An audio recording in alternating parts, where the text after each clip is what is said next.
L'étranger blessé a demandé la grange, mais la veuve a entendu sa douleur avant son nom. La première fois que Ruth Callahan a vu l'étranger, elle a cru que le désert lui avait enfin envoyé un fantôme. Il est sorti de la poussière rouge de l'après-midi. Il avait une main pressée contre son flanc. Son chapeau était bas sur ses yeux. Son cheval noir, épuisé, avançait comme si chaque pas était plus difficile que le précédent. Le soleil se couchait derrière les basses collines de l'ouest du Kansas. L'herbe devenait dorée et les barbelés brillaient comme du feu. Ruth se tenait à la fenêtre de sa cuisine, un sac de farine dans les bras. L'espace d'un instant, elle oublia à quel point la maison avait été solitaire. Puis le cavalier a vacillé sur sa selle. Cela l'a ramené à la réalité. Solitaire ou non, Ruth Callahan n'était pas une femme qui ouvrait sa porte aux ennuis sans réfléchir. Elle avait enterré un mari, maintenu un ranch pendant la sécheresse. Elle avait chassé 2 coyotes avec un fusil de chasse fissuré. Et elle avait appris que des yeux bienveillants pouvaient mentir aussi facilement que des yeux cruels. Alors, quand l'étranger s'est arrêté à sa barrière, elle n'est pas sortie en courant, la pitié à la main. Elle a d'abord pris le fusil de chasse à côté de la porte. Le cavalier l'a vue avant qu'elle n'atteigne le porche. Il a levé une main lentement, paume ouverte. L'autre était toujours pressée contre ses côtes. Même depuis les marches, Ruth pouvait voir du sang sombre s'étendre sur le côté gauche de sa chemise délavée. « Je ne vous veux aucun mal, madame », a-t-il crié. Sa voix était rauque, mais stable. Pas celle d'un ivrogne, ni d'un fou, ni d'un mendiant. Ruth a gardé le fusil pointé vers le plancher du porche. Puis elle a demandé « Pourquoi venir chez une veuve à la tombée de la nuit ?» Quelque chose a traversé son visage au mot « veuve ». Pas vraiment de la surprise, plutôt comme un homme qui entend une cloche inattendue. « Mon cheval a besoin d'eau », a-t-il dit, « et j'ai besoin d'une nuit dans votre grange, si vous le permettez. Je peux payer. Vous saignez. Je sais. Cela signifie généralement qu'un homme a été blessé par balle, poignardé ou qu'il a été stupide. » Un coin fatigué de sa bouche a bougé, mais le sourire n'est pas resté. Par balle. Par qui? Il a regardé au-delà d'elle, vers la prairie vide. Le sentier plongeait et disparaissait entre les peupliers. Des hommes qui croient que je leur dois quelque chose. Les doigts de Ruth se sont resserrés sur le fusil. À l'intérieur de la maison, la lampe sur la table vacillait dans un léger courant d'air. Cela faisait 11 mois que Thomas Callahan était mort dans le pâturage est. Sa main était encore enroulée autour des rênes d'un cheval qui était rentré sans lui. 11 mois que Ruth n'avait pas soupé avec une autre âme vivante en face d'elle. 11 mois que la voix d'un homme n'avait pas rempli la cuisine, sans parler du prix du bétail, des factures de fourrage, ou de son intention de vendre. Maintenant, un étranger blessé se tenait à sa barrière. Le danger le suivait, et la douleur se lisait dans ses yeux. Elle aurait dû lui dire de continuer sa route. Au lieu de ça, elle a regardé son cheval. La tête de l'animal pendait bas. Sa patte avant gauche tremblait d'épuisement. La poussière collait à sa crinière, et la sueur avait séché en traces blanches le long de son cou. Quoi que l'étranger ait fait, le cheval n'avait rien fait. « Il y a un abreuvoir près de la grange », a dit Ruth. « Donnez à boire à votre cheval, puis venez aux marches de derrière. » L'étranger n'a pas bougé. « J'ai demandé la grange, madame, pas votre maison, et j'ai dit les marches de derrière. » Ses yeux se sont alors levés vers les siens. Ils étaient gris, clairs et méfiants, comme un orage contenu derrière une vitre. « Vous ne me connaissez pas. »« Non, » a dit Ruth, « mais j'en sais assez sur les blessures pour savoir que vous ne tiendrez pas jusqu'au matin si ce sang continue de couler. » Il est resté un instant de plus, comme si la gentillesse était devenue plus difficile à accepter qu'un canon de fusil. Puis, il a fait un petit signe de tête. « Je m'appelle Cole Mercer. » Ruth ne lui a pas encore donné son nom. Elle l'a regardé mener le cheval à la grange. Il se déplaçait lentement, mais pas faiblement. Chaque pas semblait mesuré, contrôlé, comme si la douleur était une chose qu'il avait appris à garder dans une boîte. Il a enlevé la selle avant de boire de l'eau pour lui-même. Il a frotté le cou du cheval avec une douceur qui ne correspondait pas à la ceinture de pistolet à ses hanches. C'est la première chose qui a troublé Ruth. Pas le sang, pas les armes, la douceur. Au moment où Cole Mercer est arrivé aux marches de derrière, Ruth avait préparé un linge propre, de l'eau chaude, une aiguille, du fil et la petite bouteille brune de phénol que Thomas avait acheté à un médecin de Dodge City. Elle n'avait jamais voulu l'utiliser à nouveau après la mort de Thomas. Mais la vie à la frontière avait la mauvaise habitude de rendre les choses douloureuses utiles. Cole s'est arrêté sur le seuil en voyant la cuisine. Ce n'était pas grand-chose. Une table en pin, 2 chaises, un poêle noirci par des années d'utilisation. Une étagère de bocaux. Un rideau bleu délavé bougeant doucement à la fenêtre ouverte.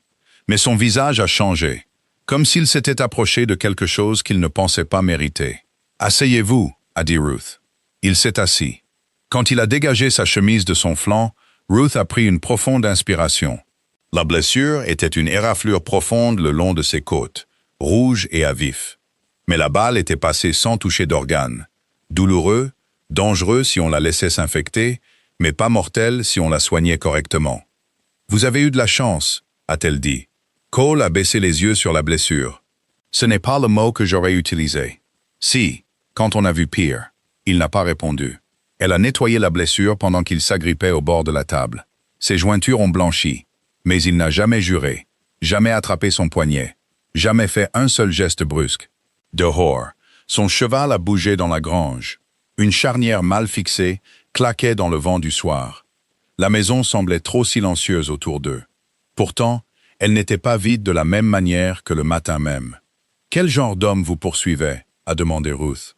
La mâchoire de Cole s'est crispée. Le genre d'homme qu'on a honte d'avoir connu. Cette réponse ne me dit pas grand-chose. Elle vous en dit assez pour ce soir. Ruth s'est arrêtée, l'aiguille à la main. C'est ma maison. Je sais. Ma terre. Je le sais aussi. Si des ennuis vous suivent jusqu'ici, j'ai le droit de le savoir avant qu'ils n'atteignent ma barrière. Pour la première fois, Cole l'a regardé directement, sans cette distance prudente. « Vous avez raison », a-t-il dit doucement. « Et si je suis encore là au lever du soleil, je vous en dirai plus que je ne le voudrais. » Ce n'était pas une promesse faite à la légère. Ruth pouvait l'entendre. Elle a noué le dernier bandage et a reculé. « Vous dormirez dans la grange comme vous l'avez demandé », a-t-elle dit. « Il y a du foin sec dans le box est. Le petit déjeuner est au lever du jour, si vous respirez encore. » Cole s'est levé lentement. « Vous n'êtes pas obligé de me nourrir. Je sais. » Il a attrapé son chapeau, puis s'est arrêté. Sa main est restée sur le bord un instant, tremblant juste assez pour que Ruth le remarque. « Merci, madame. »« Callahan » a-t-elle dit. « Ruth Callahan. »« Merci, madame Callahan. » Il est parti par la porte de derrière, emportant l'air froid avec lui. Ruth est restée près de la table et a écouté ses pas s'éloigner dans la cour. Elle aurait dû se sentir soulagée quand la porte s'est fermée. Au lieu de cela, le silence qui est revenu semblait plus lourd qu'avant. Comme si la maison s'était souvenue du son d'une autre voix et détestait l'avoir perdu. Elle a lavé le sang de la bassine. Elle a plié les linges. Elle a vérifié le loquet de la porte 2 fois. Puis, juste avant d'éteindre la lampe, elle a vu quelque chose sur la chaise de la cuisine où Cole s'était assis. Une petite pochette en cuir avait glissé de la poche de son manteau. Ruth l'a ramassée, avec l'intention de la poser près de la porte pour le matin. Mais le cordon s'était détaché, et un papier plié a glissé à moitié. Elle l'a rattrapé avant qu'il ne tombe. Sur le papier, un nom était imprimé à l'encre noire. Pass Cole Mercer, Silas Vane, recherché pour vol à main armée, vol de bétail et le meurtre du shérif adjoint Amos Reed. Le souffle de Ruth s'est coupé. Au bas de la vie, d'une écriture soignée, quelqu'un avait écrit une phrase. Non coupable de la mort de Reed, preuve cachée à Abilene. Ruth a regardé vers la fenêtre sombre. La grange se découpait en noir sur la dernière ligne argentée du soir. L'homme blessé qui dormait dans son foin était soit un tueur recherché, se cachant derrière un faux nom, soit un homme traqué, portant la vérité, qui pourrait le sauver. Et quelque part, au-delà de l'obscurité de la prairie, les hommes qui voulaient cette vérité enterrée chevauchaient encore. Ruth n'a pas beaucoup dormi cette nuit-là. Elle est restée assise sur la chaise près du poêle froid. L'avis de recherche était plié sur ses genoux. Le fusil de chasse était posé assez près pour que sa main puisse le trouver dans le noir. La lampe avait presque fini de brûler, projetant un faible cercle jaune sur la table de la cuisine. Dehors, le vent se déplaçait le long des murs, comme des doigts cherchant une fissure. Silas Vane. Ce nom était dans son esprit comme une pierre. Elle l'avait déjà entendu. Pas clairement, pas assez pour connaître le visage de l'homme. Juste des chuchotements en ville, des murmures près du comptoir du magasin. Le genre de conversation que les gens baissaient la voix quand une femme s'approchait. On avait parlé d'un troupeau volé près d'Ellsworth, d'un adjoint mort devant une prison, d'un gang qui chevauchait sous les ordres d'un homme nommé Mercer Pike, un nom qui faisait que les éleveurs vérifiaient leurs fenêtres et que les voyageurs se dépêchaient de traverser les carrefours avant la nuit. Et maintenant, un étranger blessé, se faisant appeler Cole Mercer, dormait dans sa grange. Il avait un avis de recherche pour Silas Vane dans sa pochette. Ruth a de nouveau regardé vers la fenêtre. La grange était silencieuse. Pas de lanterne à l'intérieur, pas de mouvement, pas de son, sauf le bruit sourd d'un sabot de cheval de temps en temps. Elle a essayé de se dire qu'un homme coupable aurait pris la maison de force. Un homme cruel ne se serait pas soucié de son cheval avant lui-même. Un menteur aurait parlé trop facilement. Mais le deuil avait appris à Ruth que la solitude pouvait pousser une personne à excuser ce qu'elle devrait craindre. Vers minuit, elle s'est levée, s'est dirigée vers le vieux bureau de Thomas et a glissé l'avis de recherche dans le tiroir du haut. Ses doigts ont effleuré les lettres encore attachées avec un ruban bleu à l'intérieur. Les lettres de Thomas d'avant leur mariage. Elle ne les avait pas lues depuis des mois. Elle n'en avait pas besoin. Elle connaissait chaque ligne par cœur. Je te construirai un porche orienté vers l'ouest, Ruth. Nous y regarderons le soleil se coucher quand nous serons vieux. Le porche avait été construit. Il n'avait pas vieilli. Ruth a refermé le tiroir avec précaution. Quand l'aube est enfin arrivée, elle était froide. Le givre argentait la poignée. L'herbe brillait, pâle et cassante. Ruth a enroulé un châle autour de ses épaules et est sortie sur le porche arrière. Le fusil de chasse était niché dans le creux de son bras. Aucune fumée ne s'élevait de la grange. Cole n'avait pas fait de feu. Cela lui indiquait qu'il était soit respectueux, soit prudent, soit parti. Elle a traversé la cour. La porte de la grange était à moitié ouverte. Le cheval noir a levé la tête de son foin frais et l'a regardé avec des yeux sombres et calmes. Sa patte avait été frictionnée et bandée proprement. La selle était correctement suspendue à la barrière. La bride était huilée. Un seau d'eau plein était posé à côté du box. Cole Mercer était par terre près du mur est. Il était assis, le dos contre une botte de foin, une main posée sur ses côtes bandées. Son chapeau couvrait son visage. Pendant une seconde, Ruth a cru qu'il était mort. Puis il a parlé sans bouger. « Si vous êtes venu voir si j'ai volé votre cheval, je ne l'ai pas fait. » Ruth s'est arrêtée sur le seuil. « Si vous aviez volé mon cheval, je ne serais pas là à vous parler. » Il a retiré le chapeau de son visage. Sa peau semblait pâle sous la poussière. La fièvre ne l'avait pas pris, mais la douleur avait creusé des rides plus profondes autour de sa bouche. « Vous avez dormi ici sans couverture, » a-t-elle dit. « Il y avait du foin. Il y a aussi des couvertures. Je ne voulais pas toucher plus que ce qu'on m'avait donné. » Ruth détestait que cette réponse la touche. Elle est entrée plus loin et a posé une tasse de café en fer blanc sur une caisse renversée. « Buvez. » Il a regardé la tasse, puis le fusil, puis de nouveau vers elle. Quelque chose a changé depuis la nuit dernière? Ruth n'a pas répondu tout de suite. Un rayon de lumière matinale est passé par une fente dans le mur de la grange et a traversé ses bottes. Elles étaient presque usées jusqu'à la semelle. Sa ceinture de pistolet était posée à côté de lui, pas attachée. Les deux revolvers étaient toujours dans leurs étuis, mais la ceinture était hors de portée, à moins qu'il ne se jette dessus. Il l'avait fait exprès. « Vous avez laissé tomber quelque chose dans ma cuisine », a dit Ruth. Le visage de Cole a changé. C'était subtil, mais elle l'a vu. Une immobilité dure. Un homme au bord d'une falaise, qui entend une pierre tomber. « Qu'avez-vous vu ?»« Un avis de recherche. » Il a fermé les yeux un instant. « Pour Silas Vane », a-t-elle dit. Quand ses yeux se sont rouverts, il n'y avait pas de colère en eux. Cela l'a surprise plus que la colère ne l'aurait fait. « Je peux expliquer. Je l'espère. J'étais Silas Vane. » La main de Ruth s'est resserrée sur le fusil. Cole n'a pas bougé. « Était », a-t-elle dit. C'était le nom que j'utilisais avec la bande de Pike. Mercer Pike. Son regard s'est baissé. « Vous avez entendu parler de lui. J'en ai assez entendu pour savoir que les hommes honnêtes évitent son ombre. Je n'ai pas toujours été honnête.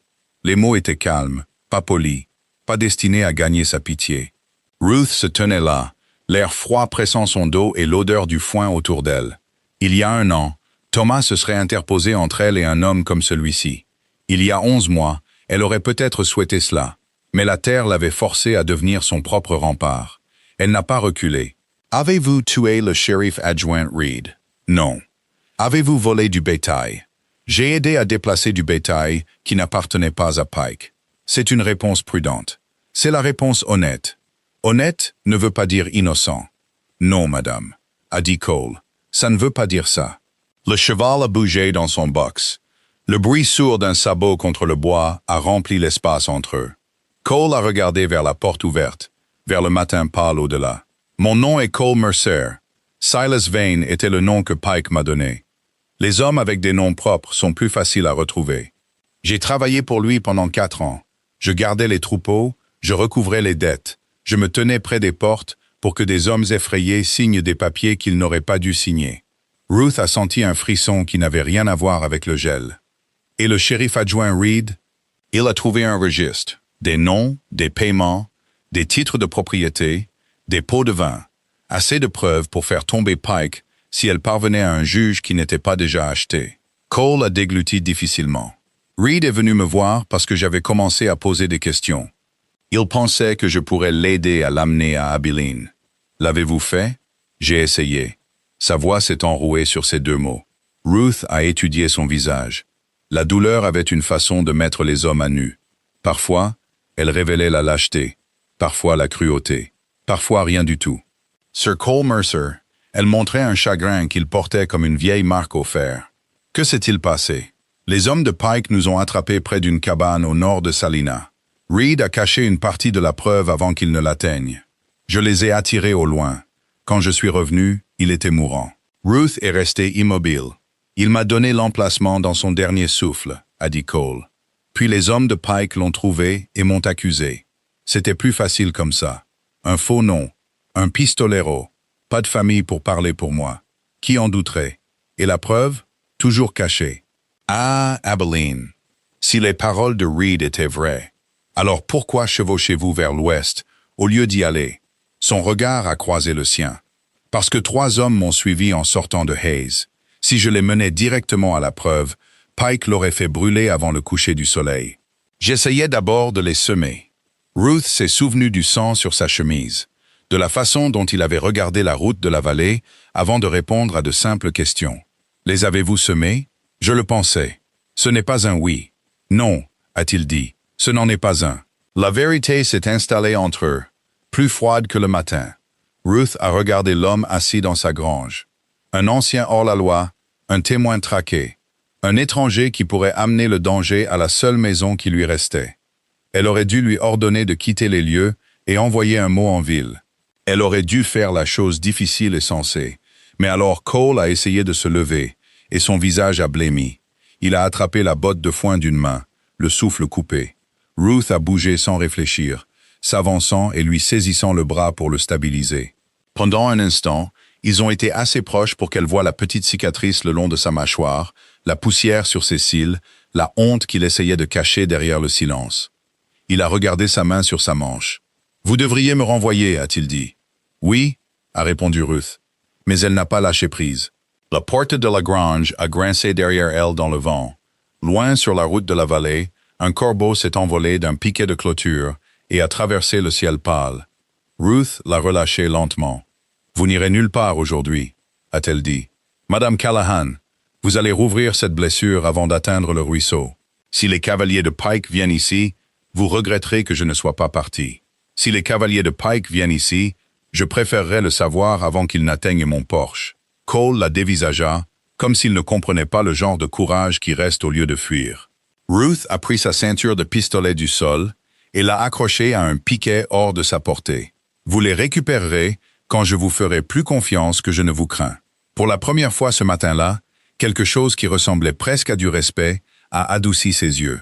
Cela pourrait prendre un certain temps. « J'ai du travail qui attend depuis plus longtemps. » Elle s'est tournée vers la porte, puis s'est arrêtée. « Le petit déjeuner est dans 10 minutes.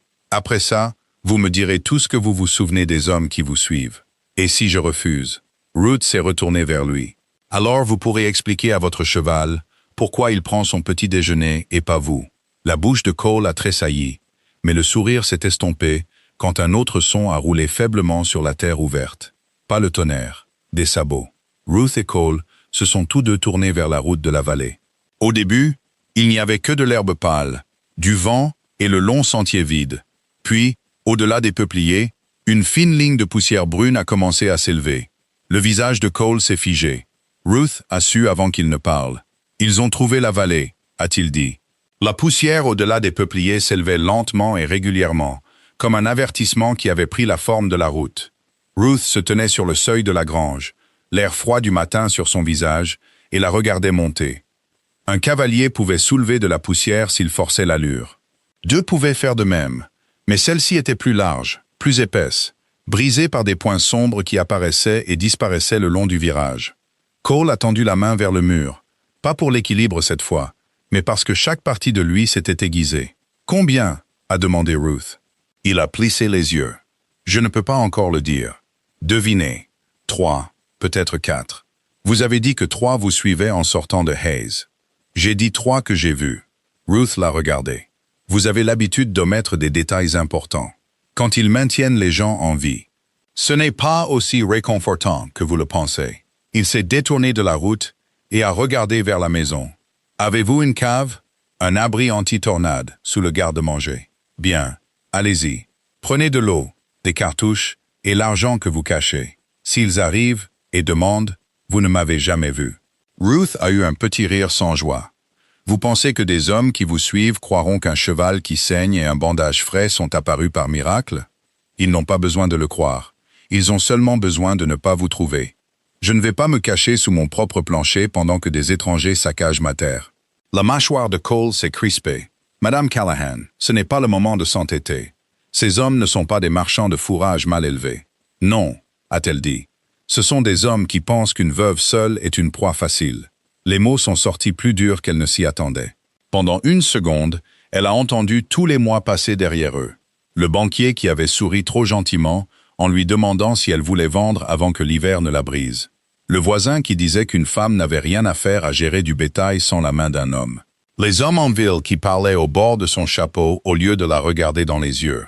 Cole l'a entendu aussi. Son visage a changé, non pas avec pitié, mais avec compréhension. « Je n'ai pas le droit de vous demander de risquer votre vie, » a-t-il dit. « Vous ne l'avez pas demandé. » La poussière se rapprochait. Ruth est entrée dans la grange, a ouvert la porte plus grand et a montré la vieille échelle menant au grenier. « Pouvez-vous grimper? »« Pas bien. Ce n'est pas ce que j'ai demandé. » Il a regardé l'échelle, puis elle. « Oui. Alors grimpez. »« Pourquoi? » « Parce que de cette fenêtre du grenier, vous pouvez voir la cour et la route. Et parce que si vous restez dehors à saigner comme un taureau primé, ils sauront exactement où regarder. » Cole a soutenu son regard une seconde, puis a hoché la tête. La fierté ne l'a pas beaucoup ralenti, bien que la douleur l'ait fait. Il s'est dirigé vers l'échelle et a grimpé, le bras gauche serré contre son flanc. 2 fois il s'est arrêté. 2 fois Ruth a détourné le regard pour qu'il ne se sente pas observé dans sa faiblesse. Quand il a atteint le grenier, il s'est accroupi près de la petite fenêtre carrée qui faisait face à la route. Ruth a pris sa ceinture de pistolet du piquet. Cole a baissé les yeux. « Madame Callahan, vous avez dit que ce ne sont pas des marchands de fourrage. Ces armes apportent des ennuis. Les mains vides aussi, quand les ennuis arrivent. » Elle a grimpé à mi-chemin et lui a tendu la ceinture. Ses doigts ont effleuré les siens quand il l'a prise. Sa main était chaude malgré le froid. « J'espère que vous n'en aurez pas besoin, » a-t-elle dit. « Moi aussi. » Ruth est redescendue, a traversé jusqu'au box et a vérifié la corde du cheval noir. Puis elle s'est dirigée vers la maison. Elle ne s'est pas pressée. Elle ne donnerait pas au cavalier le plaisir de voir sa peur de loin. À l'intérieur, elle a chargé le fusil de chasse de 2 mains fermes. Son cœur battait assez fort pour secouer ses côtes, mais ses doigts se souvenaient. Thomas le lui avait appris après qu'un loup ait pris un de leurs veaux. Elle avait détesté la sensation de l'arme à l'époque. Plus tard, après la mort de Thomas, elle avait détesté être reconnaissante pour la leçon. Sur la table de la cuisine se trouvaient 2 assiettes qu'elle avait mises avant l'aube sans réfléchir. 2. Elle les a fixées un instant, puis a retiré une assiette. Pas parce que Cole n'avait pas d'importance, parce que les hommes qui regardent par les fenêtres remarquent les choses. Elle a poussé la 2e tasse dans le garde-manger, a essuyé la table et a ouvert la porte d'entrée avant que les cavaliers n'atteignent la barrière, qu'ils la voient attendre. Qu'ils comprennent qu'ils ne l'avaient pas surprise. Ils étaient 4. Le premier était un homme mince dans un manteau marron, avec un visage étroit et des yeux pâles, qui ne restaient pas longtemps au même endroit. Le deuxième était large de poitrine et portait son chapeau trop bas. Le 3e était plus jeune, avec des mains nerveuses. Le 4e est resté en arrière, près des peupliers, assis nonchalamment sur sa selle, comme un homme qui observait plus que la cour. L'homme mince a souri en voyant Ruth. Ce n'était pas un sourire aimable. « Bonjour, madame. » Ruth se tenait sur le porche, le fusil pointé vers le bas. « La route est par là. Nous le savons. Alors vous êtes perdu exprès. » Le plus jeune a bougé sur sa selle. L'homme large a regardé la grange. Le cavalier près des peupliers n'a pas bougé. L'homme mince a touché le bord de son chapeau. « Je m'appelle Wade Barlow. Nous cherchons un homme, grand, cheveux noirs, yeux gris, montant un hongre noir. Il pourrait être blessé. » Ruth n'a rien dit. Le sourire de Barlow s'est élargi. « Cette description vous dérange? La plupart des descriptions d'hommes étranges me dérangent. C'est juste. » Il a regardé vers la grange. Ruth a senti son pouls s'accélérer, mais elle a gardé son visage impassible. La porte de la grange était juste assez ouverte pour montrer le cheval dans le box, pas assez pour montrer le grenier. « C'est votre cheval ?» a demandé Barlow. « Non? Alors à qui est-il? »« Un cheval boiteux qui est arrivé la nuit dernière. Sans homme avec lui? Avec un homme assez longtemps pour demander de l'eau. Et où est cet homme maintenant? Parti. Dans quelle direction? » Ruth a levé le menton vers le sentier ouest. Il a dit qu'il avait des affaires à Abilene. Le mensonge est sorti proprement. Elle a senti son poids après qu'il ait quitté sa bouche. Barlow l'a étudié. Abilene est à l'est. Alors il était soit perdu, soit il mentait. L'homme large a reniflé.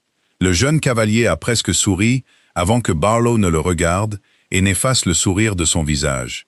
Barlow s'est penché en avant sur sa selle. « Mesdames, cet homme est recherché, dangereux. Il a tué un adjoint et volé d'honnêtes éleveurs. » Ruth a pensé à la note dans le bureau de Thomas, preuve cachée à Abilene.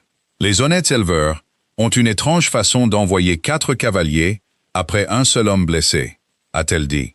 Le sourire a quitté la bouche de Barlow. Fais attention maintenant. Je fais attention tous les jours. Le cavalier près des peupliers s'est finalement approché.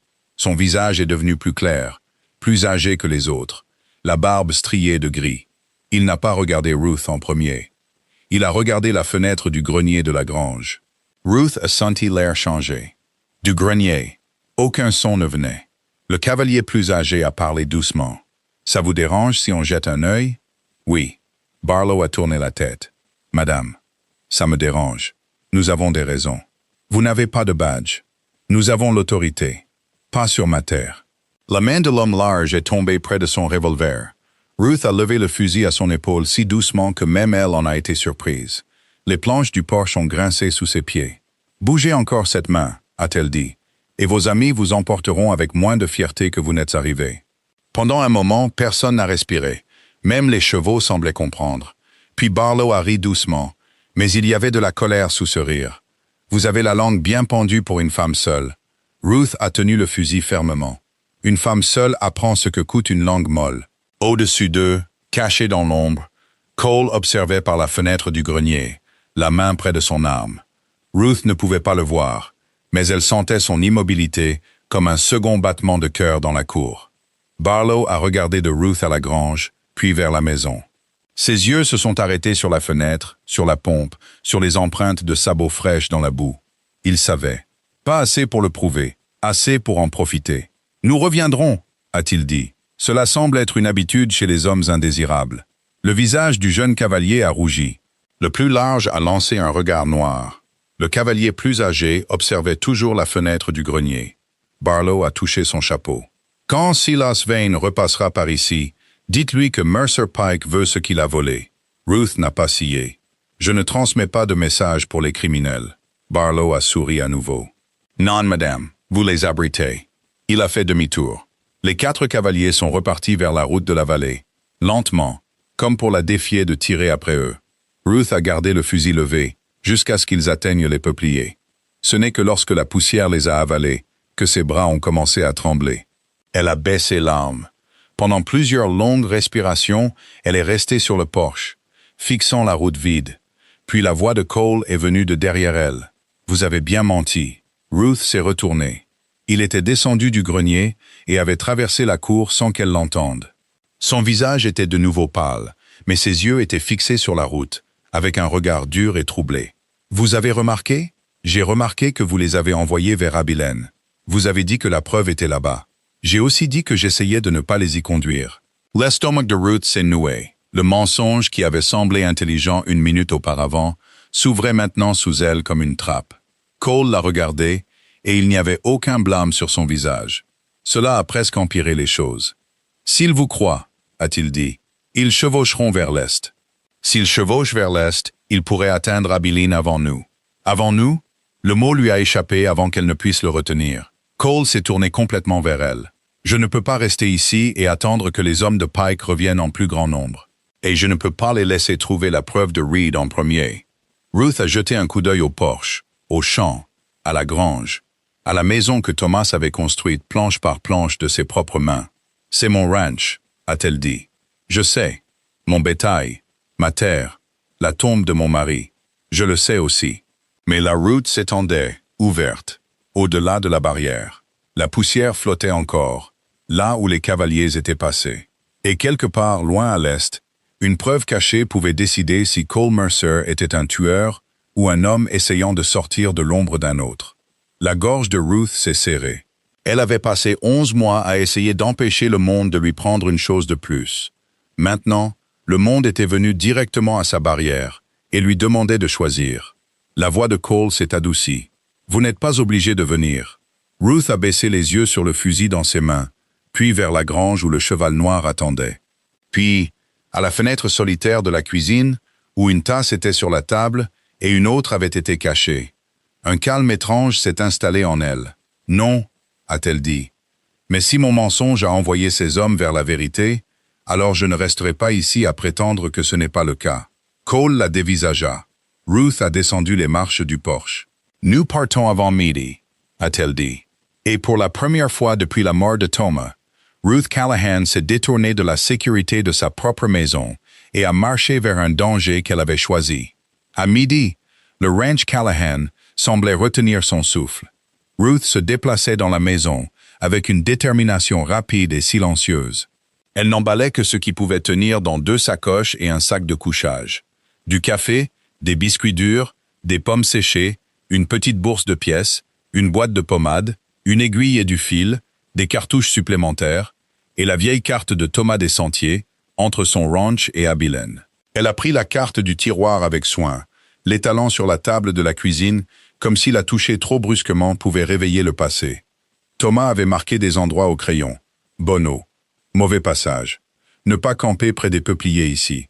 Son écriture penchait légèrement vers la droite, stable et simple. Ruth est restée au-dessus de la carte un moment de plus que prévu. Elle pouvait presque l'entendre derrière elle, la taquinant gentiment qu'elle faisait ses bagages comme une femme se préparant à traverser tout le continent au lieu d'un coin du Kansas. Mais Thomas n'était pas là. Seulement le poêle qui cliquetait en refroidissant, seulement le vent qui poussait le rideau, seulement Cole Mercer dehors, scellant un cheval avec une blessure au flanc et un passé sur le dos. Ruth a plié la carte et l'a glissée dans son manteau. Puis elle a ouvert le bureau de Thomas. L'avis de recherche était là où elle l'avait caché, à côté des vieilles lettres attachées avec un ruban bleu. Ruth a d'abord regardé les lettres. Elles faisaient partie d'une vie qui semblait à la fois proche et inaccessible, comme une maison vue de l'autre côté d'une inondation. Elle a touché le ruban une fois, puis a pris l'avis de recherche et l'a plié dans sa poche. Pas parce qu'elle faisait entièrement confiance à Cole, parce que si elle devait chevaucher aux côtés d'un homme accusé de meurtre, elle voulait que l'ombre qui les accompagnait soit visible. Dehors, Cole avait préparé les 2 chevaux. La jument de Ruth, Juniper, a secoué la tête quand Ruth s'est approchée, sentant la hâte dans l'air. Juniper était une petite alezane avec une liste blanche et plus de fougue que de taille. Thomas l'avait achetée pour Ruth 2 étés avant sa mort, disant que chaque femme qui dirigeait un ranch méritait un cheval qui pensait par lui-même. Le hongre noir de Cole se tenait plus calmement à côté d'elle, bien que ses oreilles tressaillent à chaque son lointain. « Vous êtes sûre de ça, madame ?» a demandé Cole. Ruth a attaché sa sacoche. « Elle m'a transporté sur des terrains pires que celui-ci. Je voulais dire, êtes-vous sûre de tout quitter ?» Elle l'a regardé par-dessus le dos de Juniper. « Vous avez déjà posé la question. Et je la poserai probablement à nouveau. Alors je donnerai probablement la même réponse. » Cole a serré la sangle de sa main droite en faisant attention de ne pas tirer trop fort avec la gauche. Son visage était plus pâle qu'il ne voulait le laisser paraître. Elle l'a remarqué quand même. « Vous devriez être dans un lit, » a-t-elle dit. « Vous en avez un sur la piste ?»« Non. Alors je prendrai la selle. Ruth n'a pas souri, mais quelque chose en elle s'est adouci malgré elle. Il avait mal à chaque mouvement, mais il ne se plaignait pas. Pas parce qu'il essayait de paraître courageux. Elle avait vu ce genre de fierté stupide chez les hommes aux ventes de bétail.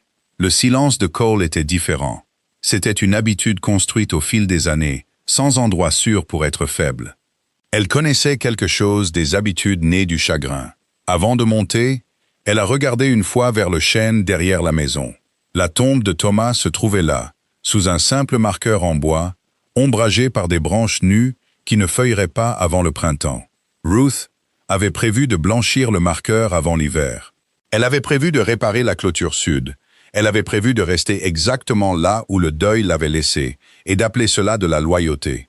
Maintenant, elle partait avec un étranger. Cole a suivi son regard, mais n'a rien dit. Ruth a apprécié cela. Elle a marché jusqu'au chêne pendant qu'il tenait les deux chevaux. Le sol était froid sous ses bottes. Des feuilles sèches s'étaient accumulées contre le marqueur. Elle les a balayées de sa main gantée. « Je ne sais pas si c'est insensé », a-t-elle murmuré. « Mais je sais que je ne peux pas me cacher de toutes les routes juste parce qu'une route t'a pris à moi. » Le vent a bougé dans les branches. Aucune réponse n'est venue. Ruth avait cessé d'attendre des réponses des morts il y a des mois. Pourtant, dire les mots l'a aidé à respirer plus facilement. Quand elle est revenue, Cole a baissé les yeux sur les rênes dans ses mains. « Prête » a-t-elle demandé. « Non » a-t-elle dit. « Mais allons-y. » Ils ont chevauché vers l'est. Pendant la première heure, aucun n'a parlé. Le ranch a rapetissé derrière eux jusqu'à ce que la maison devienne un carré pâle sur la terre, puis un souvenir niché dans le pli des collines. Ruth a gardé les épaules droites et les yeux vers l'avant. Elle ne regarderait pas en arrière à nouveau, pas avant d'avoir l'intention de revenir. Le sentier traversait de l'herbe sèche et des broussailles basses, puis plongeait vers un ruisseau peu profond où des peupliers se penchaient sur l'eau. Cole chevauchait légèrement en avant, pas assez pour la guider comme une chose sans défense, juste assez pour lire le terrain avant que sa jument n'y mette les pieds.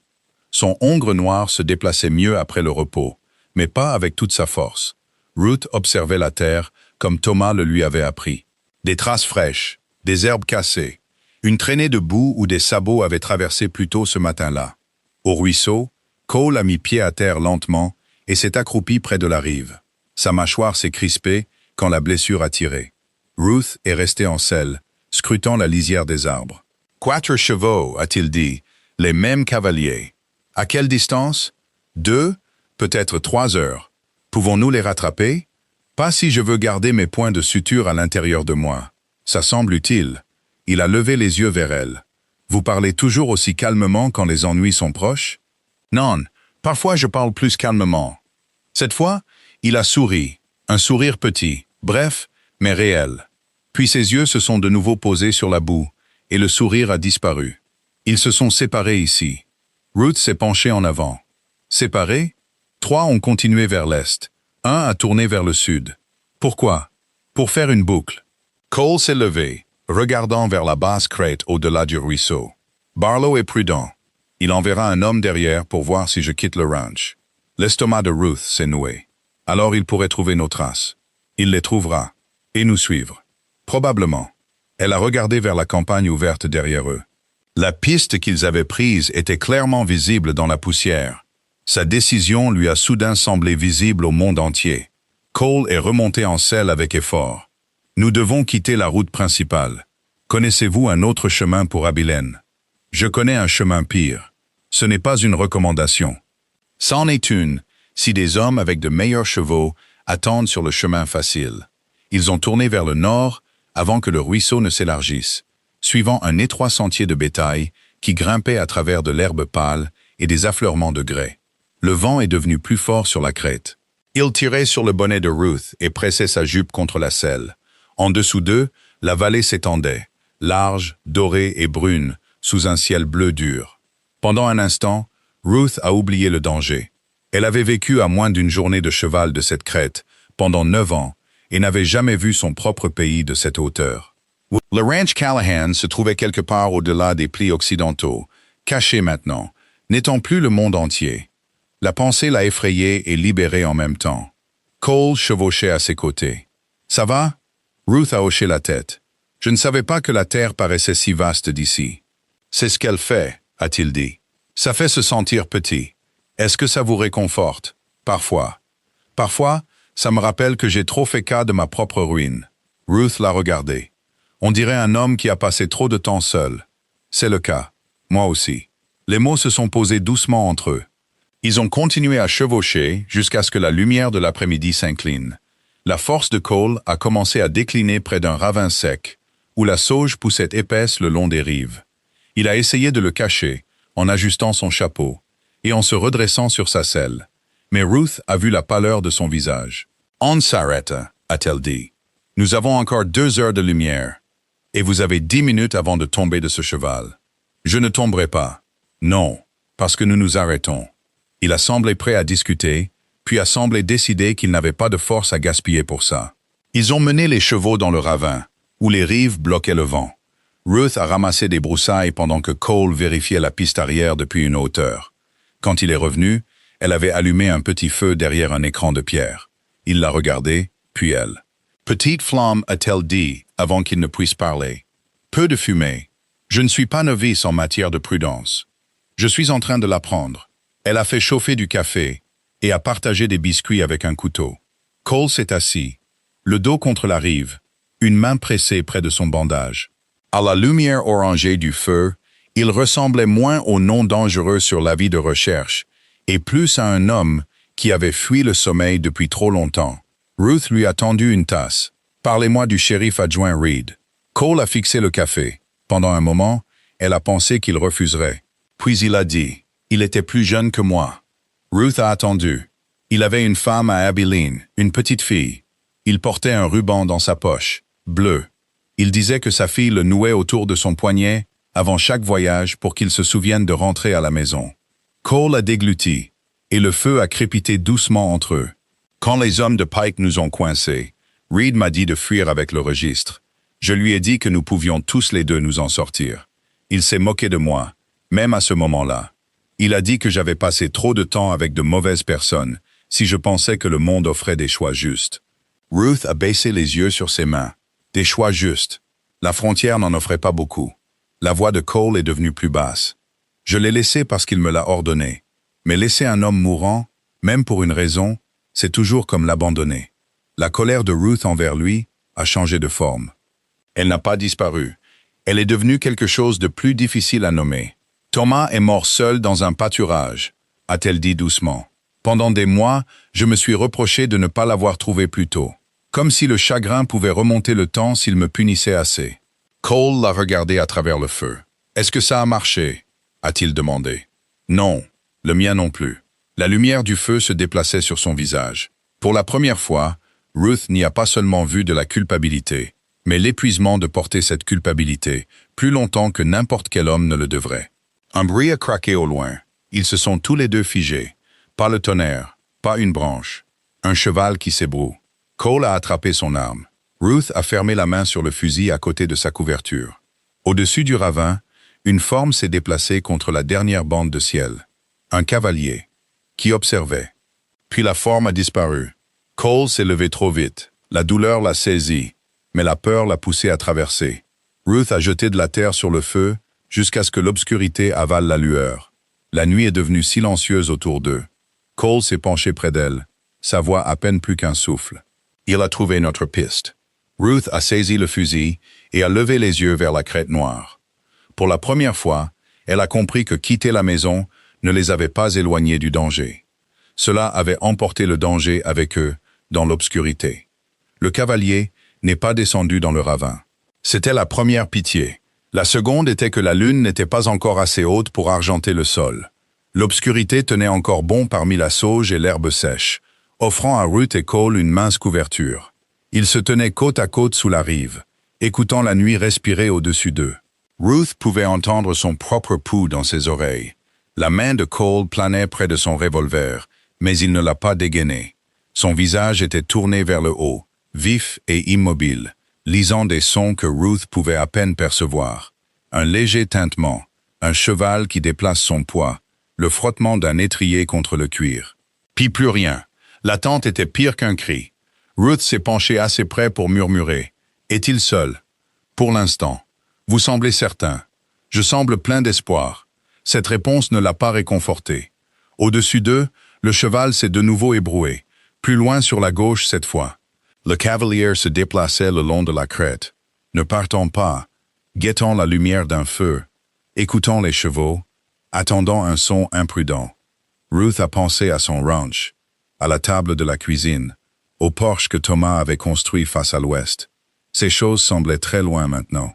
À moins d'une journée de cheval, mais assez loin pour qu'une autre Ruth semble y vivre. Une femme qui s'inquiétait des clôtures et des canaux d'irrigation, pas des hommes qui la traquaient dans l'obscurité. Cole a légèrement touché son coude. Elle l'a regardé. Il a montré les chevaux, puis le fond du ravin. Ruth a compris. Bougez en silence. Pas de feu, pas de conversation. Laissez l'observateur fixer un camp vide. Ils ont travaillé dans l'obscurité. Chaque mouvement lent et prudent. Ruth a enveloppé la boîte de café dans un tissu pour qu'elle ne fasse pas de bruit. Cole a ramassé le sac de couchage d'une main, la mâchoire serrée par la douleur. Quand il a essayé de soulever la sacoche la plus lourde, Ruth la lui a prise sans demander. Il a ouvert la bouche. Elle lui a lancé un regard. Il l'a fermé. Même alors, avec la peur de tous côtés, une petite chose humaine est passée entre eux. Pas de l'humour, exactement. Pas de l'aisance, mais le début de la connaissance de la façon dont l'autre se comporterait sous la pression. Ils ont mené les chevaux à travers le ravin, les sabots s'enfonçant dans le sable et les feuilles sèches. 2 fois, Juniper a secoué la tête et Ruth a pressé sa joue contre le cou de la jument, murmurant doucement jusqu'à ce que l'animal se calme. Le hongre noir de Cole a suivi avec une étrange patience, comme s'il comprenait lui aussi que le bruit pouvait retourner la nuit contre eux. Derrière eux, la crête est restée silencieuse. Ils avaient parcouru peut-être un quart de mille quand Cole s'est arrêté si soudainement que Ruth a failli lui rentrer dedans. « Quoi » a-t-elle soufflé. Il s'est accroupi et a touché le sol. Ruth n'a rien vu dans le noir, sauf de la poussière pâle et des pierres. Cole a passé ses doigts sur le sol du ravin, puis les a levés. Des traces fraîches. Nos chevaux? Non. Le froid à l'intérieur de Ruth s'est intensifié. Un autre cavalier? Pas un autre. Le même est descendu plus tôt et a fait demi-tour. Donc il connaît ce ravin. Oui. Alors il est peut-être devant. Le silence de Cole a répondu. Ruth a regardé dans l'obscurité devant eux. Le ravin serpentait entre des rives basses, se rétrécissant là où un peuplier tombé se penchait sur le chenal. L'endroit avait semblé être un abri auparavant. Maintenant, il ressemblait à une gorge qui se refermait. « Qu'est-ce qu'on fait » a-t-elle murmuré. Cole a regardé les rives, les chevaux, le passage étroit devant eux. Sa respiration était devenue plus lourde, bien qu'il ait essayé de le cacher. On ne va pas là où il s'attend. Il y a un autre chemin. Il y a toujours un autre chemin. Il est généralement pire. Ruth a failli dire qu'elle commençait à ne pas aimer cette règle, mais la peur a gardé les mots dans sa gorge.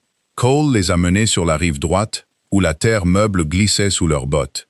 Ruth a poussé par derrière pendant que les chevaux grimpaient, étouffés par la pente sablonneuse. En haut, le terrain s'ouvrait sur un champ de roches brisées et d'herbes hautes jusqu'aux genoux. Le vent les a frappés fort, froids et secs. Ils sont montés en selle. Cole a vacillé en s'installant sur sa selle. Ruth l'a vu même dans l'obscurité. « Vous saignez à nouveau », a-t-elle dit. « Probablement. Vous dites ça comme s'il s'agissait de la météo. Il semble moins utile de le dire comme si c'était la panique. » Ruth a rapproché Juniper. « Cole ». Le son de son nom dans sa voix l'a fait la regarder. « Vous ne pouvez pas rester derrière », a-t-elle dit. « Si vous le faites, je devrais revenir. Je ne vous le demanderai pas. Je n'ai pas dit que vous le demanderiez. » Ses yeux ont croisé les siens dans le noir. Une compréhension silencieuse s'est installée, dangereuse à sa manière. Pas de la romance, pas encore. Quelque chose de plus précoce. Quelque chose qui disait qu'ils étaient plus 2 étrangers pris dans le même pétrin. Ils avaient commencé à devenir responsables l'un de l'autre. Cela effrayait Ruth plus que le cavalier. Ils ont chevauché vers le nord sous un ciel rempli d'étoiles. Cole les a maintenus à l'écart de la crête ouverte, suivant des entailles peu profondes dans le terrain et des sentiers de bétail trop faibles pour qu'un homme de la ville puisse les lire. Ruth n'a pas demandé comment ils connaissaient de telles routes. Les hommes qui vivaient traqués apprenaient le pays différemment des gens sédentaires. Après 1 heure, ils ont atteint une maison en terre abandonnée, enfoncée dans une basse colline. Le toit s'était partiellement effondré. La porte pendait de travers. Un peuplier mort se tenait à côté, comme une vieille main levée en avertissement. Cole a mis pied à terre, et a failli tomber à genoux. Ruth est descendue immédiatement. À l'intérieur. Je dois vérifier la piste arrière. Vous devez vous asseoir avant de rencontrer le sol face la première. Je suis encore utile debout. Vous serez plus utile vivant. Il lui a lancé un regard fatigué. Quelqu'un vous a-t-il déjà dit que vous parlez comme un juge? Mon mari disait que je parlais comme un piquet de clôture. Malgré le danger, les mots sont sortis doucement. L'expression de Cole a changé. Ruth a détourné le regard la première. Ils ont emmené les chevaux derrière la colline et les ont attachés là où le peuplier mort brisait le vent. À l'intérieur de la maison en terre, l'air sentait la terre, la vieille fumée et les souris.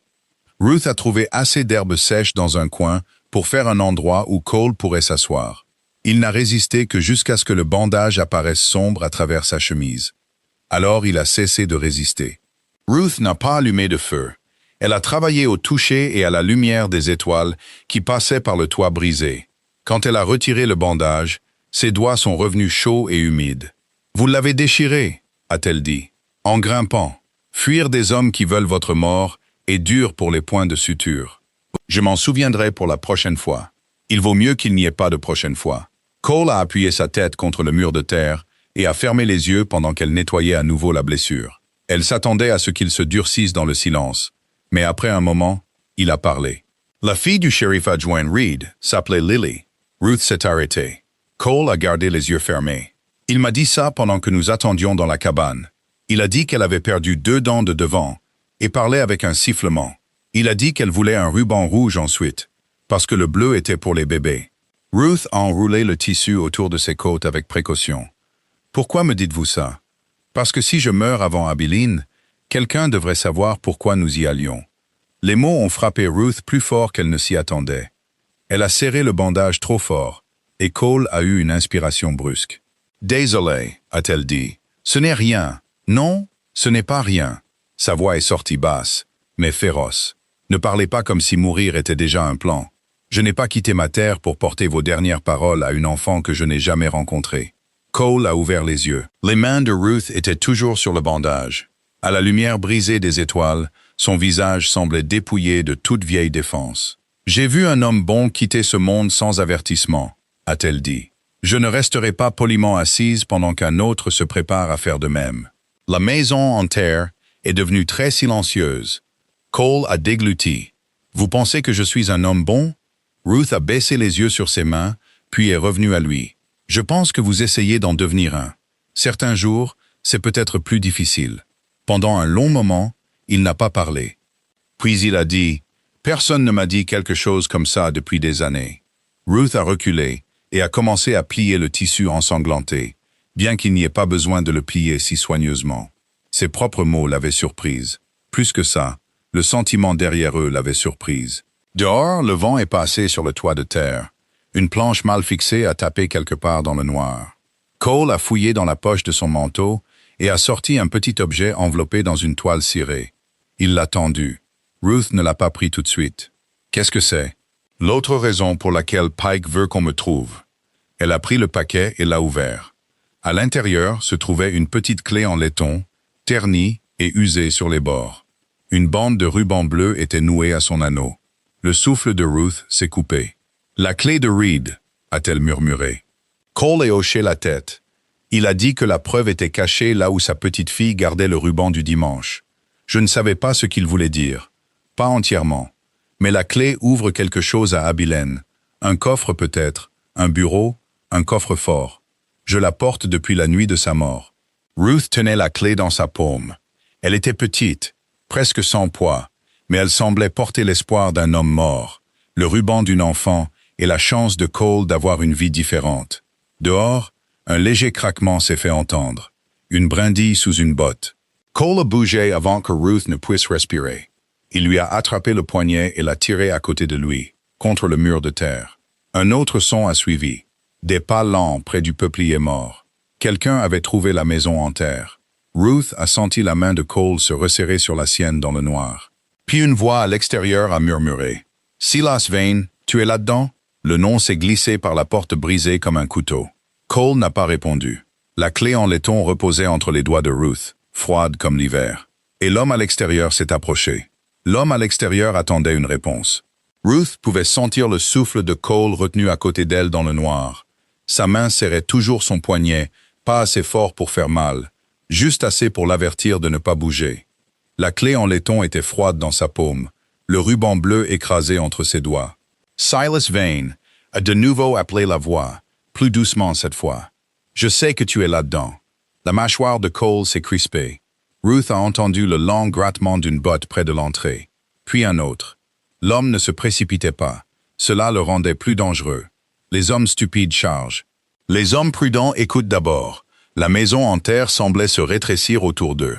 Un toit brisé, des murs de terre, une porte de travers, une petite ouverture à l'arrière où le mur s'était effondré près du sol. Pas assez pour un cheval, à peine assez pour qu'une personne puisse ramper si la peur la rendait mince. Cole s'est penché près de l'oreille de Ruth. « Reste basse !» Elle a hoché la tête. Puis, il a fait quelque chose qu'elle n'attendait pas. Il a remis la clé en laiton dans sa main et a replié ses doigts dessus. « Quoi qu'il arrive, » a-t-il murmuré. « Garde ça. » Ruth voulait dire non.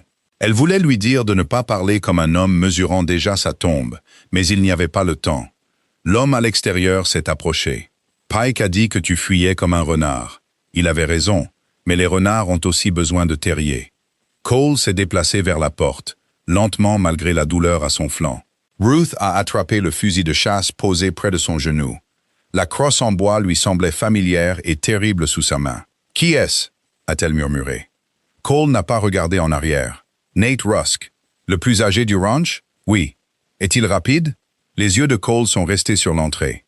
Assez rapide. C'était toute la réponse dont elle avait besoin.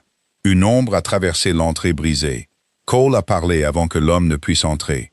Rusk. L'ombre s'est arrêtée. Eh bien, a dit Rusk, et Ruth pouvait entendre un sourire dans sa voix. Te voilà. Pike pensait que tu serais à mi-chemin d'Abilene maintenant. Je suis fatigué d'entendre ce que Pike pense. Tu aurais dû rester fatigué. Les hommes qui ont des idées au-dessus de leurs conditions ont tendance à mourir avec des visages confus. Ruth a pressé son dos contre le mur de terre. À travers l'ouverture sombre, elle ne pouvait voir qu'une partie de la silhouette de Rusk. Une épaule, le bord d'un chapeau, le bout d'un fusil. Cole se tenait au milieu de la pièce, revolver dégainé, mais bas. Son corps semblait stable, mais Ruth a vu la vérité dans la façon dont son poids favorisait un côté. Si cela tournait mal, il n'avait pas beaucoup de force à dépenser. Le regard de Rusk s'est déplacé au-delà de Cole. Ruth a su qu'il l'avait vu. « La veuve est toujours avec toi ?» a dit Rusk. « Ce sont de mauvaises manières, Silas, d'entraîner une femme dans ta pendaison. » La voix de Cole est restée calme. « Elle n'a rien à voir avec ça. Ça a cessé d'être vrai quand elle a menti à Wade Barlow avec un fusil de chasse dans les mains. » Les doigts de Ruth se sont resserrés. Rusk a fait un pas à l'intérieur. Le clair de lune a attrapé le gris de sa barbe. Son visage était étroit, buriné et illisible. Le genre de visage qui avait appris à ne montrer que ce qu'il voulait. « Madame Callahan », a-t-il dit, « vous devriez sortir maintenant. Prenez votre jument et retournez à votre ranch. Cet homme ne vaut pas ce qui arrivera si vous restez à ses côtés. » Ruth n'a pas répondu. « Écoutez-le », a dit Cole doucement. Cela a fait que Ruth l'a regardé. Pendant un instant, la colère est montée plus chaude que la peur. Il n'avait pas le droit de décider du courage pour elle, pas le droit de lui tendre la sécurité comme un renvoi. Mais sous cette colère, elle a entendu autre chose dans sa voix. Pass an ordre, une supplication. Il la voulait en sécurité, même si cela signifiait être seul avec la mort. Rusk a gloussé. Tu vois, même lui le sait. Ruth a levé le fusil de ses genoux. Toujours bas, toujours caché par l'ombre. Beaucoup d'hommes m'ont dit ce que je devrais faire, a-t-elle dit. Cela a rarement amélioré ma journée. Rusk a tourné la tête complètement vers elle maintenant. Vous avez du cran, je vous l'accorde. Je n'ai pas demandé votre accord. La bouche de Cole s'est crispée, comme s'il pouvait presque sourire si le moment n'était pas si mortel. Le fusil de Rusk a légèrement bougé. Pike ne veut pas ta mort ce soir, Silas. Il veut la clé, et ce que Reed t'a dit. Donne-les, et peut-être que Madame Callahan rentrera chez elle avant le lever du soleil. Tu connais Pike mieux que ça, a dit Cole. Oui, a répondu Rusk. Je le connais. C'était la première chose honnête que Ruth avait entendue de lui. Un silence s'est installé. Dehors, un des chevaux a tapé du sabot. Juniper, pensa Ruth, nerveuse, près du peuplier mort. Trop près. Si les chevaux s'emballaient, Il serait piégé à pied. Rusk a jeté un coup d'œil vers le son. Cole a bougé. C'est arrivé si vite que Ruth l'a à peine suivi. Cole a levé son revolver, sans tirer, forçant seulement Rusk à reculer vers la porte. Rusk a levé son fusil. Rusk s'est levé des ombres avec le fusil de chasse déjà à son épaule. « Lâchez-le », a-t-elle dit. Rusk s'est figé. La pièce contenait 3 souffles, 3 armes et un choix terrible. Ruth n'avait jamais pointé une arme sur la poitrine d'un homme d'aussi près. Ses bras tremblaient, mais pas assez pour éloigner le canon. Elle a vu Rusk remarquer le tremblement. Elle l'a vu le peser. Cole l'a vu aussi. « Ne la testez pas », a-t-il dit. Les yeux de Rusk se sont déplacés de Ruth à Cole. « Tu penses qu'elle appuiera sur la gâchette? Je pense qu'elle a enterré assez de gens pour savoir ce que coûte une perte de plus. » Les mots ont frappé Ruth en plein cœur, mais elle n'a pas baissé l'arme. Rusk a souri lentement. On dirait presque un homme qui a trouvé quelque chose. Cole n'a pas répondu. Ce silence était une réponse suffisante. Le visage de Rusk s'est durci. Puis, de quelque part à l'extérieur, une deuxième voix a appelé dans le noir. « Nate ». Le sang de Rusk s'est glacé. Les yeux de Cole ont filé vers la porte. Rusk ne pouvait pas être venu seul. L'appel est revenu, plus proche maintenant. « Nat, tu l'as trouvé ?» Rusk a souri. Ruth a compris le piège au même moment que Cole. Rusk les avait maintenus en place pendant qu'un autre homme faisait le tour. Cole a reculé vers Ruth. Mur du fond. Le fusil de Rusk s'est levé brusquement. Ruth a tiré. L'explosion a rempli la maison de terre de fumée et de tonnerre. Elle avait visé bas, vers le cadre de la porte et la terre aux pieds de Rusk. Pas son corps. Des éclats de bois pourris et de terre tassée ont jailli entre eux.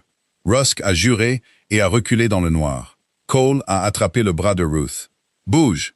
Ils se sont laissés tomber au sol et ont rampé vers l'ouverture effondrée dans le mur du fond. Les oreilles de Ruth bourdonnaient si fort que le monde semblait sous l'eau. La fumée lui brûlait la gorge. Le fusil traînait dans sa main. La clé lui mordait la paume.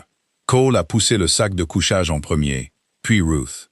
Elle s'était raflé l'épaule contre la terre dure, a donné un coup de pied et a glissé dans l'herbe froide derrière la maison en terre. Un coup de feu a éclaté à l'avant. La terre a sauté au-dessus de sa tête. Cole est passé après elle, le visage crispé par la douleur. La blessure s'était rouverte. Elle pouvait voir l'obscurité s'étendre le long de sa chemise, même au clair de lune. « Non », a murmuré Ruth. « Plus tard. Il n'y aura peut-être pas de plus tard si tu continues à dire plus tard. » Il lui a attrapé la main, la tirant bas vers le peuplier mort. Les chevaux. Ils ont couru courbés, plus en trébuchant qu'en courant. Juniper tirait sur sa corde, les yeux écarquillés. Le hongre noir de Cole a secoué la tête, mais a tenu bon. Ruth a détaché les deux avec des doigts tremblants pendant que Cole se retournait et tirait une fois vers l'avant de la maison en terre. Pas sur un homme, mais assez haut pour faire baisser la tête à n'importe qui. « Chevauche vers le nord », a-t-il dit. « Et vous, avec vous. Alors montez. » Cole a essayé. Sa jambe s'est levée. Sa main a saisi le pommeau de la selle et son corps l'a lâché. Il est tombé contre le flanc du hongre avec un son qu'il n'a pas pu cacher. Ruth a agi vite, glissant son épaule sous son bras. « Encore. Je vais vous ralentir. Vous le faites déjà. Montez. » Il l'a regardé alors. Et dans ses yeux, elle a vu la douleur, la honte, et quelque chose de plus brut que les deux. La confiance. Il a réessayé. Cette fois, elle a poussé de toutes ses forces. Le chagrin et le travail du ranch lui en avaient laissé. Cole s'est hissé en selle et s'est presque plié sur le pommeau, mais il est resté monté. Derrière eux, Rusk a crié. Il s'enfuit. Ruth est montée sur Juniper, a frappé la croupe du hongre de Cole et a lancé les deux chevaux dans l'obscurité. Des coups de feu ont éclaté derrière eux. Aucun assez proche pour avoir de l'importance, mais assez proche pour lui couper le souffle. Les chevaux ont plongé à travers l'herbe et la sauge, ont gravi une petite colline et sont redescendus de l'autre côté, où le clair de lune se déversait sur un terrain accidenté. Cole chevauchait à côté d'elle, courbé et silencieux. Trop silencieux. « Cole », a appelé Ruth. « Je suis... » La réponse était faible. Ils ont chevauché jusqu'à ce que la maison en terre disparaisse derrière les crêtes. Ils ont chevauché jusqu'à ce que les coups de feu cessent, jusqu'à ce que seuls les battements de sabots et les respirations difficiles remplissent la nuit. Finalement, près d'une ligne de ravin peu profond, Cole a attrapé le pommeau de la selle et a vacillé. Ruth l'a vu glisser. Elle a attrapé la manche de son manteau depuis sa selle. Reste avec moi. Il a tourné la tête, les yeux flous. Ruth, c'était la première fois qu'il disait son nom sans Madame Callahan autour. Quelque chose en elle s'est brisé. Ne fais pas ça, a-t-elle dit, sa voix tremblant maintenant. Ne dis pas mon nom comme un adieu. Mais la main de Cole s'est desserrée. Le hongre noir a ralenti. Ruth a tiré les 2 chevaux à l'abri du ravin, juste au moment où Cole a glissé de la selle et est tombé lourdement dans la poussière. Elle était à terre avant qu'il ne cesse de bouger. La clé au ruban bleu était toujours serrée dans sa main. Cole gisait immobile sous la lune, son sang sombre sur la terre pâle. Loin derrière eux, quelque part dans la nuit, les hommes qui le chassaient ont recommencé à suivre. Cole ne s'est pas réveillé quand Ruth a appelé son nom. Cela l'a effrayée plus que les coups de feu. Elle s'est agenouillée dans le ravin peu profond. Une main était pressée contre le bandage à son flanc. L'autre était toujours fermée autour de la clé, en laiton du shérif adjoint Reed. Le clair de lune s'étendait finement sur la terre brisée. Les chevaux se tenaient à quelques mètres, respirant fort, les rênes pendantes. Derrière eux, la nuit semblait vide. Mais Ruth savait que la terre vide pouvait cacher un homme avec de la patience et une arme. « Cole !» a-t-elle répété, plus sèchement cette fois. Ses cils ont bougé. Pas assez. Son sang avait traversé le tissu frais et réchauffé sa paume. Ruth a ravalé la peur qui montait dans sa gorge. La peur était inutile, à moins qu'elle n'apprenne aux mains à bouger plus vite. Elle l'avait appris après la mort de Thomas. Quand pleurer n'avait pas trait les vaches, réparer les clôtures ou rentrer le foin avant la pluie. Alors, elle a repoussé la panique et a travaillé.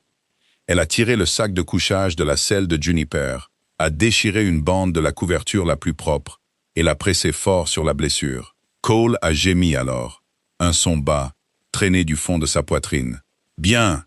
a murmuré Ruth. « Sois en colère si tu veux.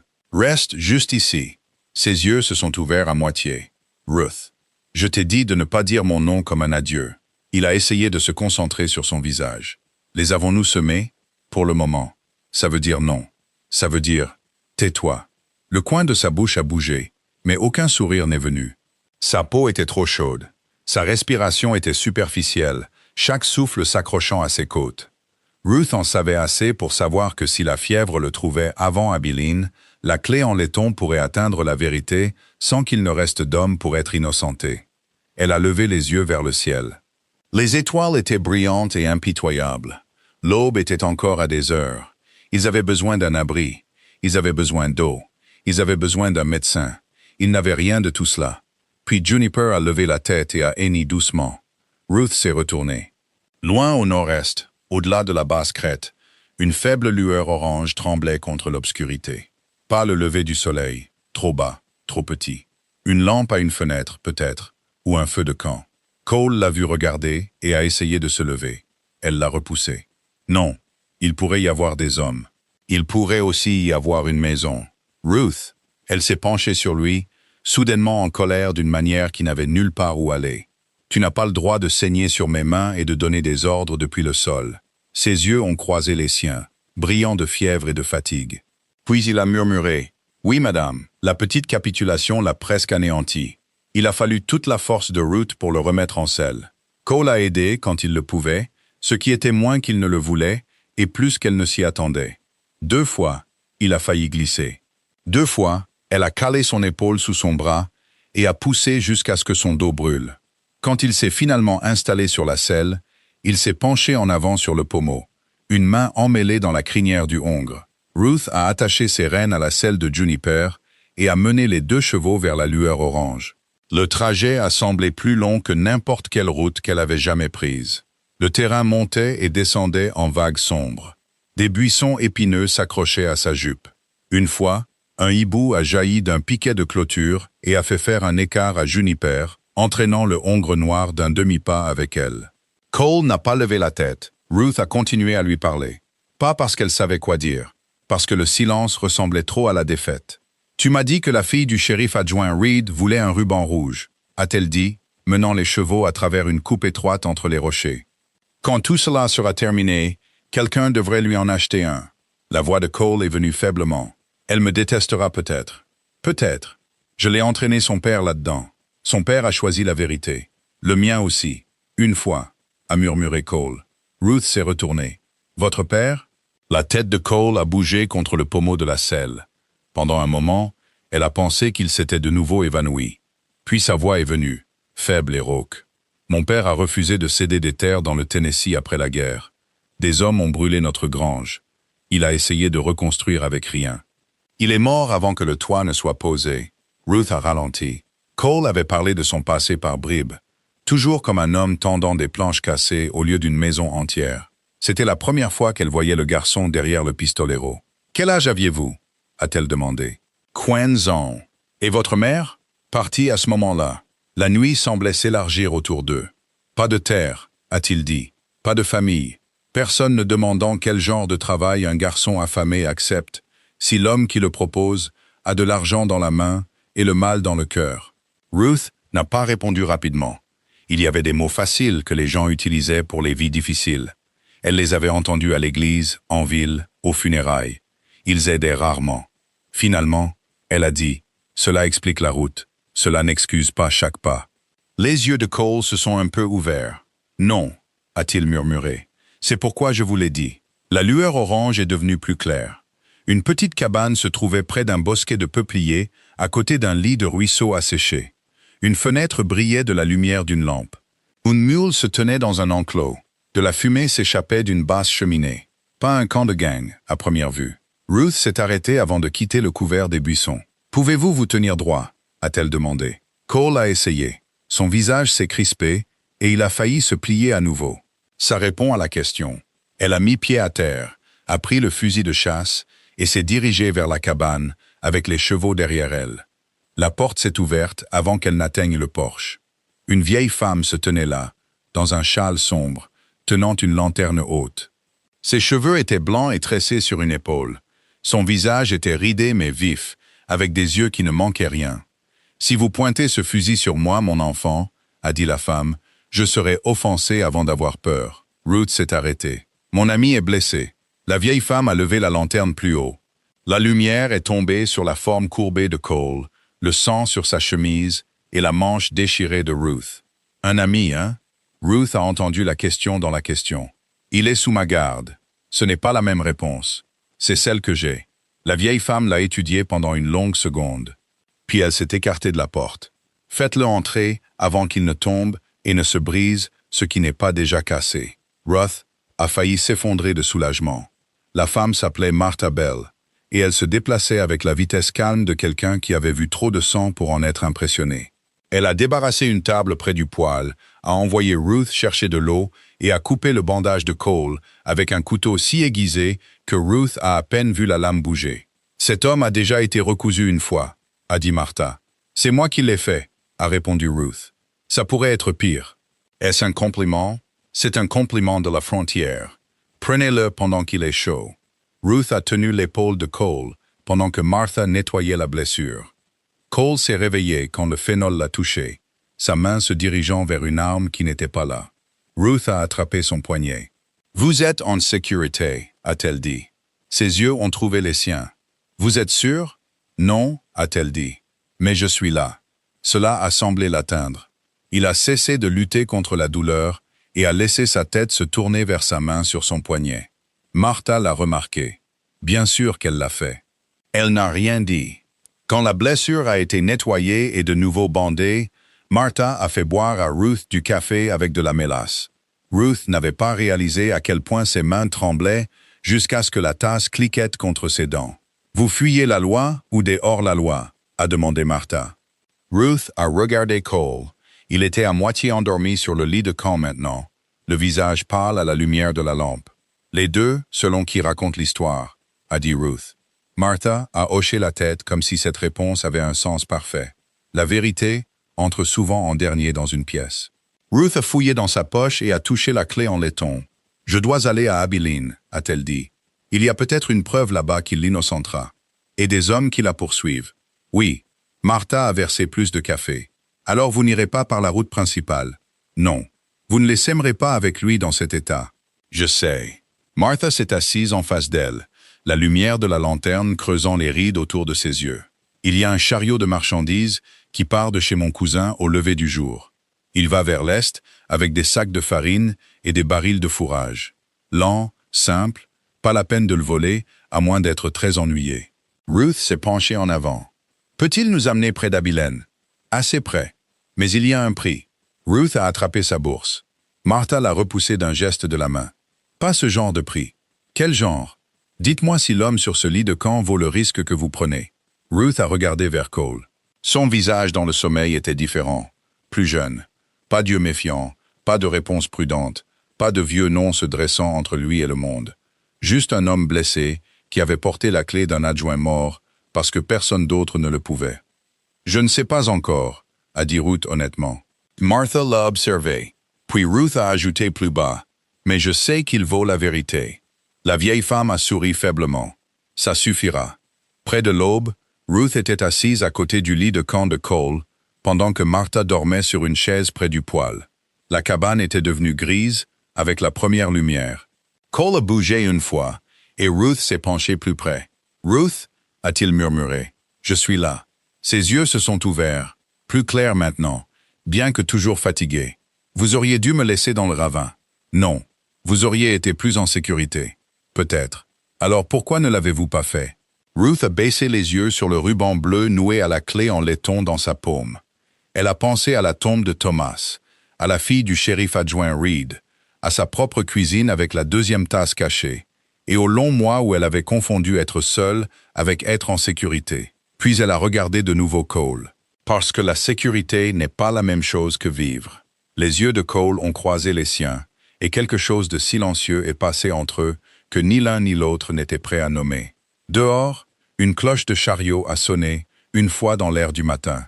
Martha a ouvert un œil de sa chaise. Le chariot est là. Ruth s'est levée et a glissé la clé en laiton profondément dans la poche de l'ourlet de sa jupe. Puis elle s'est dirigée vers la fenêtre. Un chariot attendait près des peupliers, chargé de sacs de farine. Un conducteur aux larges épaules était assis sur le banc, les rênes à la main. Au début, cela semblait être leur chemin. Puis Ruth a vu l'homme à côté du chariot. Manteau marron mince, yeux pâles et fuyants. Wade Barlow se tenait dans la cour de Martha Bell, souriant à la fenêtre de la cabane, comme s'il l'avait attendu depuis le début. Wade Barlow souriait comme un homme qui avait déjà compté ses gains. Ruth se tenait à la fenêtre de la cabane de Martha Bell. Une main était sur le rideau et l'autre près de la clé en laiton, cachée dans sa jupe. La lumière du matin s'étendait finement sur la cour. Le chariot de marchandises se trouvait près des peupliers, chargé de sacs de farine et de barils de fourrage. Son attelage de mules tapait du pied dans le froid. Le conducteur tenait les rênes, mais n'avait pas l'air à l'aise. À côté du chariot, Barlow se tenait dans son manteau marron mince, ses yeux pâles fixés sur la cabane. Il a levé 2 doigts vers le bord de son chapeau. Une salutation polie, un avertissement. Derrière Ruth, Cole dormait sur le lit de camp étroit, son visage pâle mais plus gris. Martha lui avait donné du thé d'écorce de saule et quelque chose d'amer d'une petite bouteille brune. Il avait besoin d'heures de repos, peut-être de jours. Ils avaient des minutes. Martha Bell est venue à côté de Ruth et a regardé par la fenêtre. « Eh bien, » a dit la vieille femme, « c'est une chose laide à voir avant le petit déjeuner. Vous le connaissez? Je connais le genre. » Dehors, Barlow a parlé au conducteur du chariot. Le conducteur a secoué la tête une fois, mais Barlow s'est penché près de lui et a dit quelque chose qui a fait tomber les épaules de l'homme. Puis Barlow s'est tourné vers la porte de la cabane. La bouche de Ruth est devenue sèche. Il ne peut pas trouver Cole ici. Martha a regardé le lit de camp. Alors il ne le trouvera pas. Vous avez un endroit pour le cacher? Je vis seul depuis 20 ans, mon enfant. J'ai des endroits pour cacher de l'argent, de la farine, des médicaments, et une fois un prédicateur méthodiste pendant une tempête de grêle. Je peux cacher un homme blessé. Ruth a failli rire, mais la peur l'a avalé. Martha a agi vite. Elle a écarté un tapis de chiffon près du poêle et a soulevé une trappe que Ruth n'avait pas remarquée. En dessous se trouvait un espace de rangement peu profond, pas assez haut pour qu'un homme puisse s'asseoir, mais assez pour que Cole puisse s'allonger à plat, s'il pouvait supporter la douleur. Ruth s'est approchée de lui et a touché son épaule. Cole. Ses yeux se sont ouverts lentement. Pendant une 12 secondes, il n'a regardé qu'elle, et le danger à l'extérieur a semblé s'estomper de son visage. Ruth. Barlow est là. Cela l'a réveillé complètement. Il a essayé de se lever et a halté quand sa blessure a tiré. Ruth l'a repoussé. Non, Martha a une cachette. Je ne vais pas m'allonger sous un plancher pendant que vous lui faites face. Vous le ferez si vous voulez que la clé arrive à Abilene. Ses yeux se sont aiguisés au mot clé. Martha est venue au lit de camp. Aidez-le à se lever. Pas de discours. Les hommes qui saignent sur mes couvertures n'ont pas le droit de faire des discours. Entre les deux femmes, elles ont amené Cole à l'espace de rangement. Il s'est abaissé avec un contrôle serré et silencieux, bien que la sueur ait perlé sur son front. Ruth a plié une couverture sous sa tête et a pressé brièvement sa main contre sa joue avant de pouvoir s'en empêcher. Ses yeux ont croisé les siens. Il y avait des choses dans ce regard qu'aucun d'eux ne pouvait se permettre de dire. Martha a abaissé la planche, a remis le tapis par-dessus et a donné un coup de pied dans un petit panier de petits bois. Au moment où Barlow a frappé, la cabane ressemblait à n'importe quelle autre maison de femme seule le matin. Martha a ouvert la porte avant qu'il ne frappe 2 fois. « Si vous frappez à ma porte comme un percepteur d'impôts, a-t-elle dit, je vous ferai attendre dehors jusqu'à midi. » Barlow a cligné des yeux, puis a souri. « Bonjour, Madame Bell. Mademoiselle Bell. Mon erreur. C'est généralement le cas. » Son sourire s'est aminci. « Je cherche 2 voyageurs, une veuve et un homme blessé. » Martha s'est appuyée sur le cadre de la porte. « Vous avez trouvé une vieille femme de mauvaise humeur. » Le regard de Barlow s'est déplacé au-delà d'elle vers Ruth. « Madame Callahan, a-t-il dit chaleureusement, vous êtes plus loin de chez vous que je ne m'y attendais. » Ruth se tenait près de la table, les 2 mains enroulées autour d'une tasse de café pour qu'il ne puisse pas les voir trembler. « Je pourrais en dire autant. J'ai suivi mon inquiétude. Vous la portez mal. » Barlow est entré sans y être invité. Les yeux de Martha se sont rétrécis, mais elle l'a laissé faire. 2 autres hommes sont apparus dans la cour derrière lui. Pas Nate Rusk, pas le cavalier large d'avant, de nouveaux visages. Pike avait plus d'hommes que Ruth n'aimait l'imaginer. Barlow a enlevé son chapeau et a regardé autour de la cabane. Un lit de camp, un poêle, une table, 3 tasses. Ruth a vu ses yeux s'arrêter là. 3 tasses. Son cœur a sursauté. Martha l'a vu aussi. Sans hésiter, elle a attrapé la 3e tasse, y a versé du café et en a bu elle-même. « J'aime en avoir une chaude et une qui refroidit, » a-t-elle dit. « À mon âge, j'ai droit à des habitudes étranges. » Barlow a souri. « Je n'ai pas demandé. Vous alliez le faire. » Il s'est tourné vers Ruth. « Où est Silas? »« Je vous l'ai déjà dit. Je ne connais pas de Silas. »« Cole Mercer, alors. Ce nom vous convient-il mieux? » Ruth a soutenu son regard. « Vous semblez connaître plus de noms que de travail honnête. » Un des hommes à l'extérieur a ri sous cape. Les yeux de Barlow se sont tournés vers lui, et le rire est mort. Barlow a traversé la pièce lentement. Ses bottes sont passées à moins de 60 cm du tapis. Ruth a senti chaque pas dans sa poitrine. Sous ce plancher, Cole gisait blessé, piégé et écoutant. « Vous savez quel est votre problème, Madame Callahan? » a dit Barlow. « Vous croyez que le courage vous rend en sécurité? »« Non, » a dit Ruth. « Je crois que la lâcheté rend une personne utile à des hommes comme vous. » Les sourcils de Martha se sont légèrement levés, comme si Ruth l'avait même surprise. Barlow s'est arrêté près du poêle. Le bout de sa botte a touché le bord du tapis de chiffon. Ruth ne pouvait plus respirer. Il a baissé les yeux, puis les a relevés. « Mercer Pike n'est pas un homme patient, » a-t-il dit doucement. « Il veut la clé. » Ruth a gardé son visage impassible. Barlow observait attentivement, trop attentivement. Il veut la preuve du shérif adjoint mort. Et il veut Silas Vane enterré sous la bonne histoire, avant qu'un juge ne commence à lire des papiers qui auraient dû rester perdus. Martha a croisé les bras. « Vous êtes venu de si loin pour vous confesser. » Barlow s'est tourné vers elle avec un éclair de colère. « Vieille femme, vous feriez mieux de vous souvenir à qui vous parlez. »« Je m'en souviens, c'est pourquoi je m'ennuie. » Pendant un moment, Ruth a pensé qu'il pourrait la frapper. Au lieu de cela, Barlow a souri à nouveau, mais le masque s'était fissuré. Le chariot de marchandises ne part pas. La prise de Ruth s'est resserrée sur la tasse. « J'ai parlé au conducteur, » a-t-il dit. « La route vers l'est a des cavaliers. La route vers l'ouest aussi. Toute femme voyageant avec un homme blessé sera arrêtée. Tout chariot transportant une cargaison cachée sera vidé. » Le visage de Martha n'a rien trahi. Ruth a pensé à la clé en laiton dans sa jupe. Abilene semblait soudain plus loin que la lune. Barlow s'est approché de Ruth. « Mais, vous pouvez encore vous en sortir indemne. Donnez-moi la clé. » Je ne l'ai pas. Son regard est tombé sur la poche de sa jupe. Ruth a senti une froid la traverser. Barlow avait deviné. Ou il en avait trop vu par la fenêtre. Il a tendu la main. Martha a soulevé une bouilloire du poêle. Touchez-la, et vous porterez son café bouillant à l'église. La main de Barlow s'est arrêtée à mi-chemin. La pièce est restée immobile. Puis un son est venu de l'extérieur. Une cloche de chariot. Une fois, puis deux fois. Le conducteur a crié. De la compagnie sur la piste sud. Barlow s'est tourné brusquement. Ruth s'est dirigée vers la fenêtre. Un cavalier arrivait à toute allure à travers le terrain découvert, le manteau flottant, le chapeau bas. La poussière s'élevait derrière son cheval.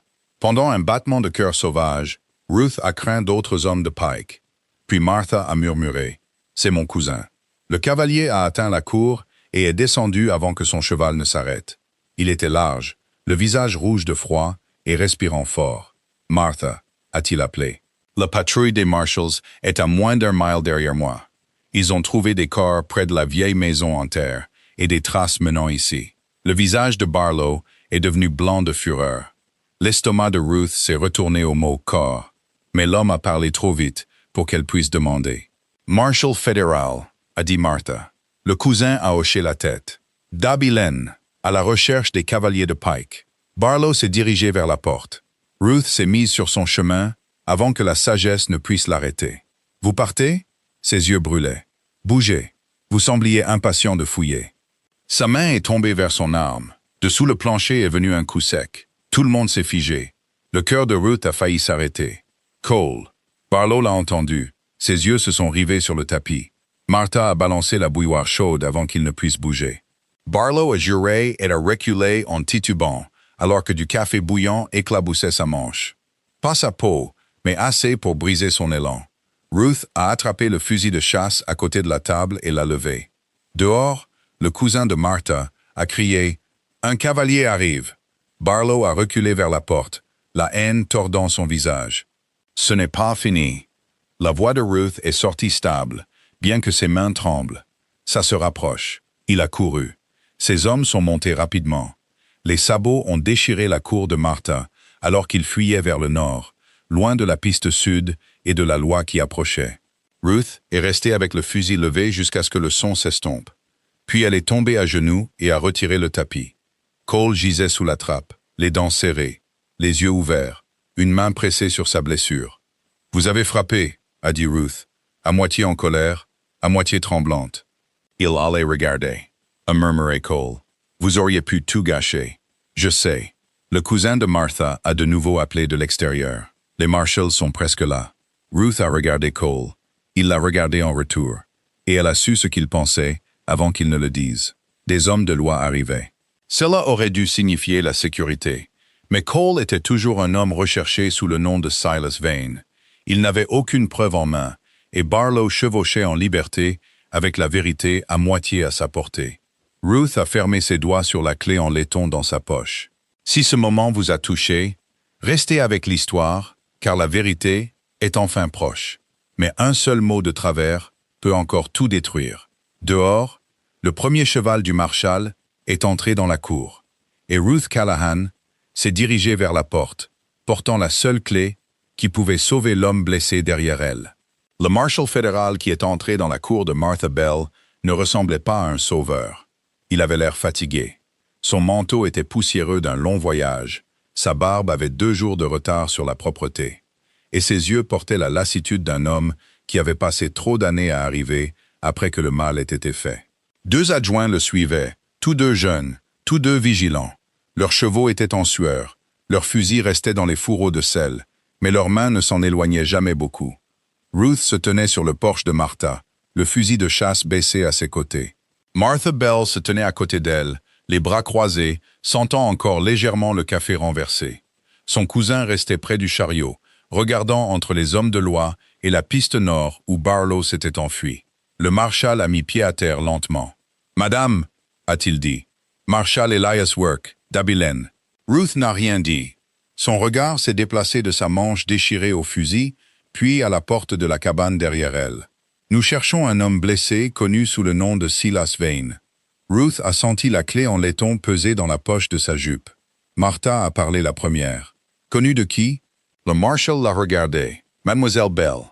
Martha, si vous avez l'intention de poser des questions sous mon toit. » Un coin fatigué de sa bouche a bougé. « Martha !» Cette petite familiarité a surpris Ruth.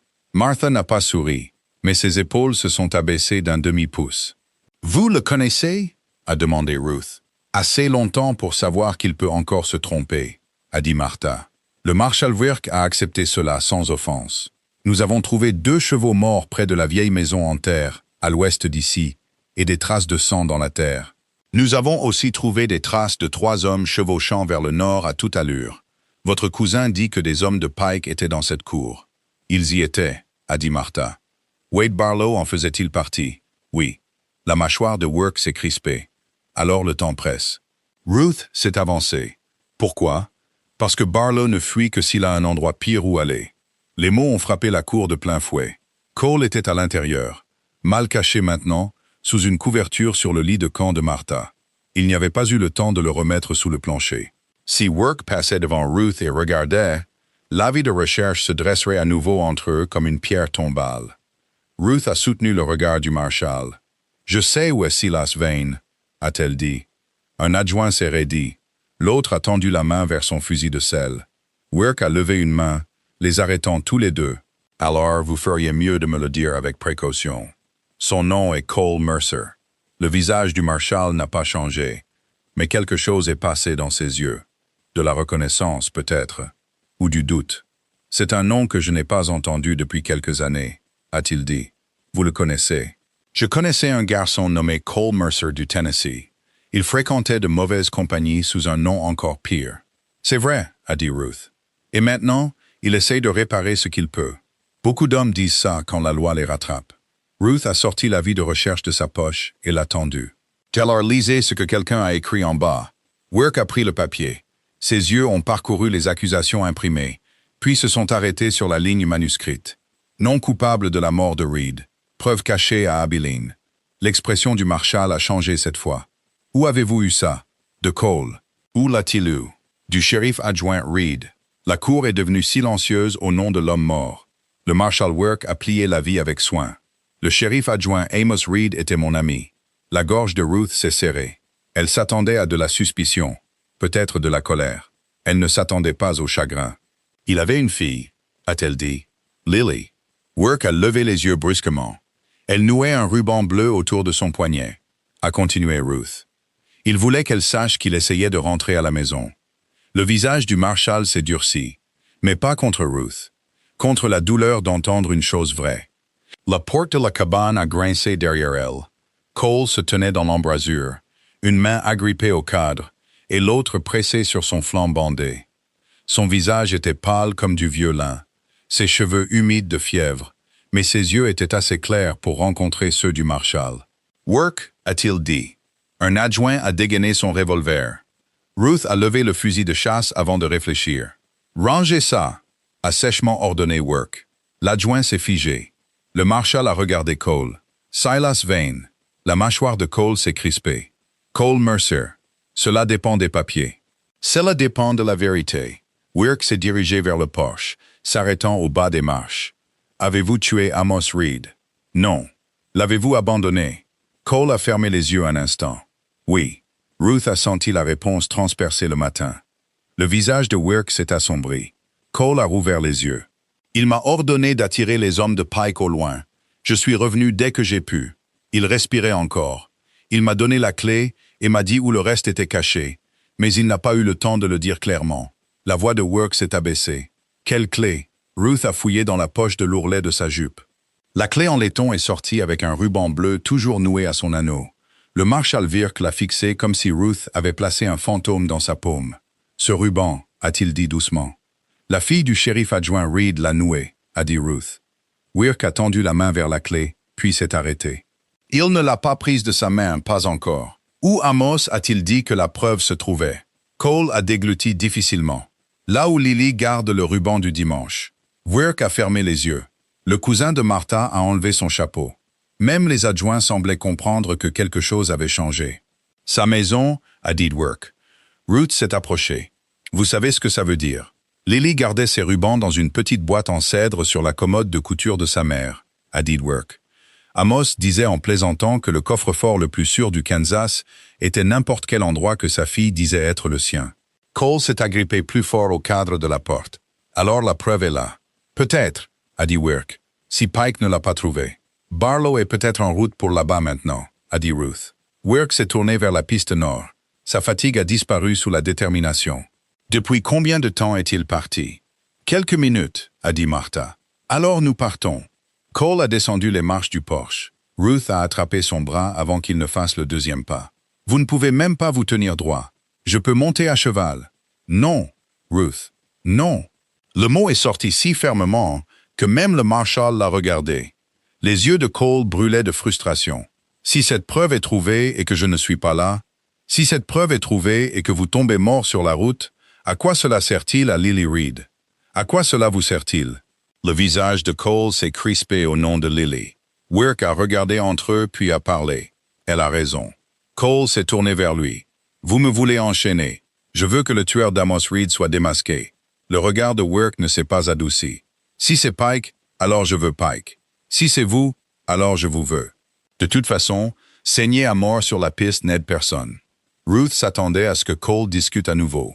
Au lieu de cela, ses yeux se sont baissés sur la clé dans sa main. « Prenez-la », a-t-il dit. Ruth l'a regardé. « Allez avec Work », a dit Cole. « Vous en avez assez entendu. Vous en savez assez. Ed Barlow vous a vu avec, ce qui signifie qu'il s'attendra à ce que je la porte maintenant. Cela pourrait vous donner un petit avantage. »« Je ne vous laisse pas », sa voix s'est adoucie. « Vous m'avez déjà sauvé une fois parce que vous ne vouliez pas partir. Maintenant, sauvez-moi en y allant. » Les mots se sont installés entre eux avec un poids que Ruth pouvait à peine supporter. Derrière elle, le marshal attendait. Les adjoints bougeaient sur leurs selles. La mule du chariot de marchandises a agité ses oreilles. Tout le matin semblait s'être arrêté, attendant que Ruth Callahan choisisse à nouveau. Elle a regardé Cole, l'étranger blessé qui était venu à sa grange avec un faux nom, l'homme qui avait porté la honte comme une deuxième arme, l'homme qui lui avait dit la vérité, bribe par bribe, non pas pour se blanchir, mais parce qu'il ne pouvait supporter un mensonge de plus. L'homme qui avait dit son nom au clair de lune, comme si c'était la dernière chose honnête qui lui restait. « Vous resterez ici », a-t-elle dit. Cole a hoché la tête une fois. « Vous laisserez Martha soigner cette blessure. »« Oui. Vous n'essaierez pas de suivre. » Son silence était une réponse suffisante. Ruth s'est approchée jusqu'à ce que seule la rampe du porche se dresse entre eux. « Cole Mercer, si je chevauche jusqu'à Abilene avec cette clé, vous avez intérêt à être en vie quand je reviendrai avec la vérité. » Ses yeux ont croisé les siens. « J'essaierai. C'est trop faible. » Pour la première fois de la journée, un léger sourire a touché sa bouche. « Je serai en vie. » Ruth voulait toucher son visage. Elle ne l'a pas fait. Pas devant le marshal, les adjoints, Martha et le matin qui observait. Au lieu de cela, elle a placé la clé au ruban bleu à l'intérieur de son gant et a serré le poing. Si vous croyez qu'un choix courageux peut changer une vie, restez avec Ruth maintenant, car la prochaine chevauchée décidera si le nom de Cole est innocenté ou enterré pour toujours. Le marshal Work a aidé Ruth à monter sur Juniper. Un adjoint a pris la tête. L'autre chevauchait derrière. Work est resté à ses côtés, pas devant, comme s'il comprenait que la clé faisait d'elle une partie de la loi maintenant, que le badge le montre ou non. En quittant la cour de Martha, Ruth a regardé en arrière une fois. Cole se tenait dans l'embrasure de la porte de la cabane, une main contre le cadre, la lumière du matin pâle autour de lui. Martha tendait déjà la main pour le ramener à l'intérieur, le grondant du regard. Ruth a levé la main. Cole a levé la sienne. Puis la route a tourné et il a disparu. Ils ont chevauché durement vers Abilene. Le paysage s'est brouillé en vent, poussière et battements de sabots. Ruth n'avait jamais poussé Juniper aussi vite et aussi longtemps. Mais la petite jument a tout donné. Le visage de Work est resté fixé vers l'est. 2 fois, il a envoyé un adjoint en éclaireur. 2 fois, l'adjoint est revenu avec de mauvaises nouvelles. Des traces fraîches. 3 cavaliers.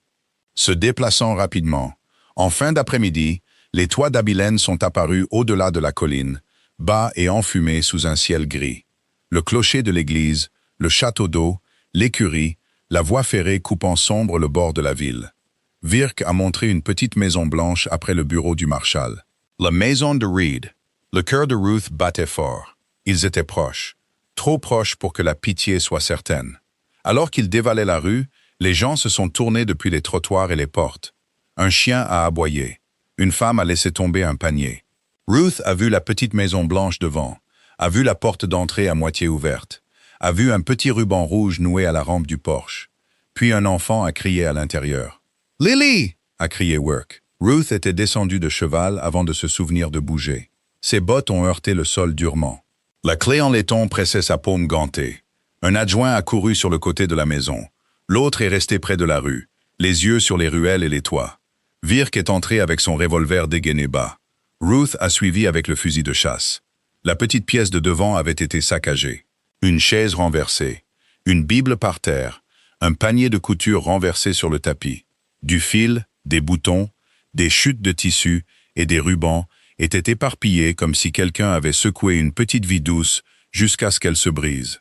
Une femme en robe sombre était agenouillée près du foyer, tenant un enfant contre sa poitrine. Lily Reed ne pouvait pas avoir plus de 6 ans. Son visage était mouillé de larmes. Une dent de devant manquait, comme Cole l'avait dit. Dans une petite main, elle serrait une bande de ruban rouge déchirée. La femme a levé les yeux vers Work, avec la terreur dans les yeux. Il a pris la boîte. Le visage de Work s'est durci. « Qui ? L'homme au manteau marron. Il a dit qu'Amos avait volé de mauvaises personnes, et que si nous avions un peu de bon sens, nous oublierions son nom. » Ruth a senti la pièce tanguer sous elle. Barlow avait la boîte. La clé était toujours dans sa main, mais la serrure qu'elle ouvrait avait disparu.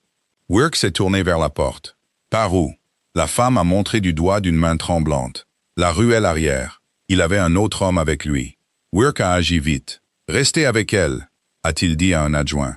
Ruth a fait un pas après lui. « Madame Callahan, non. » Elle a levé la clé en laiton. « Vous en avez besoin. » Ses yeux sont tombés dessus, puis sur son visage. Il n'y avait pas le temps de discuter. « Restez derrière moi. » Cela semble peu probable. Il lui a lancé un regard sombre, puis a couru. Ils ont traversé l'arrière de la maison pour entrer dans une ruelle étroite qui sentait la fumée de charbon, la boue et les chevaux. Des empreintes de bottes fraîches déchiraient le sol humide. Au fond, quelqu'un avait renversé un seau. L'eau coulait en un mince filet vers la rue. Un homme a crié près de la gare de triage. Virk s'est mis à courir. Ruth a suivi, les jupes rassemblées dans une main, le fusil de chasse dans l'autre. La clé brûlait dans son poing. Ses poumons lui faisaient mal. Abilène défilait autour d'elle, en éclairs.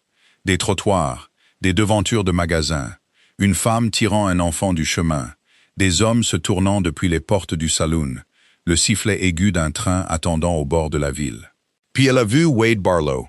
Il était près du quai de marchandises, une main agrippant une petite boîte en cèdre, l'autre tenant un revolver bas à son côté.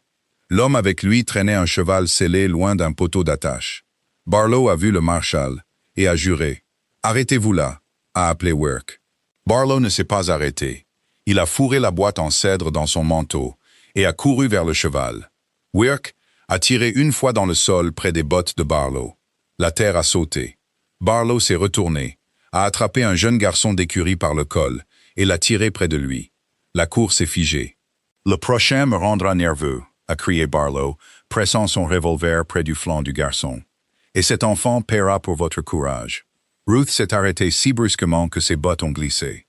Le garçon ne pouvait pas avoir plus de 14 ans. Son visage était devenu blanc. Sa casquette gisait dans la boue. Work a tenu son revolver fermement, mais n'a pas tiré. Les yeux de Barlow ont trouvé Ruth. Même acculé, il a souri. « Vous auriez dû rester dans votre ranch, veuve. » Les mains de Ruth se sont resserrées sur le fusil de chasse. Elle ne pouvait pas le lever, pas avec le garçon devant lui.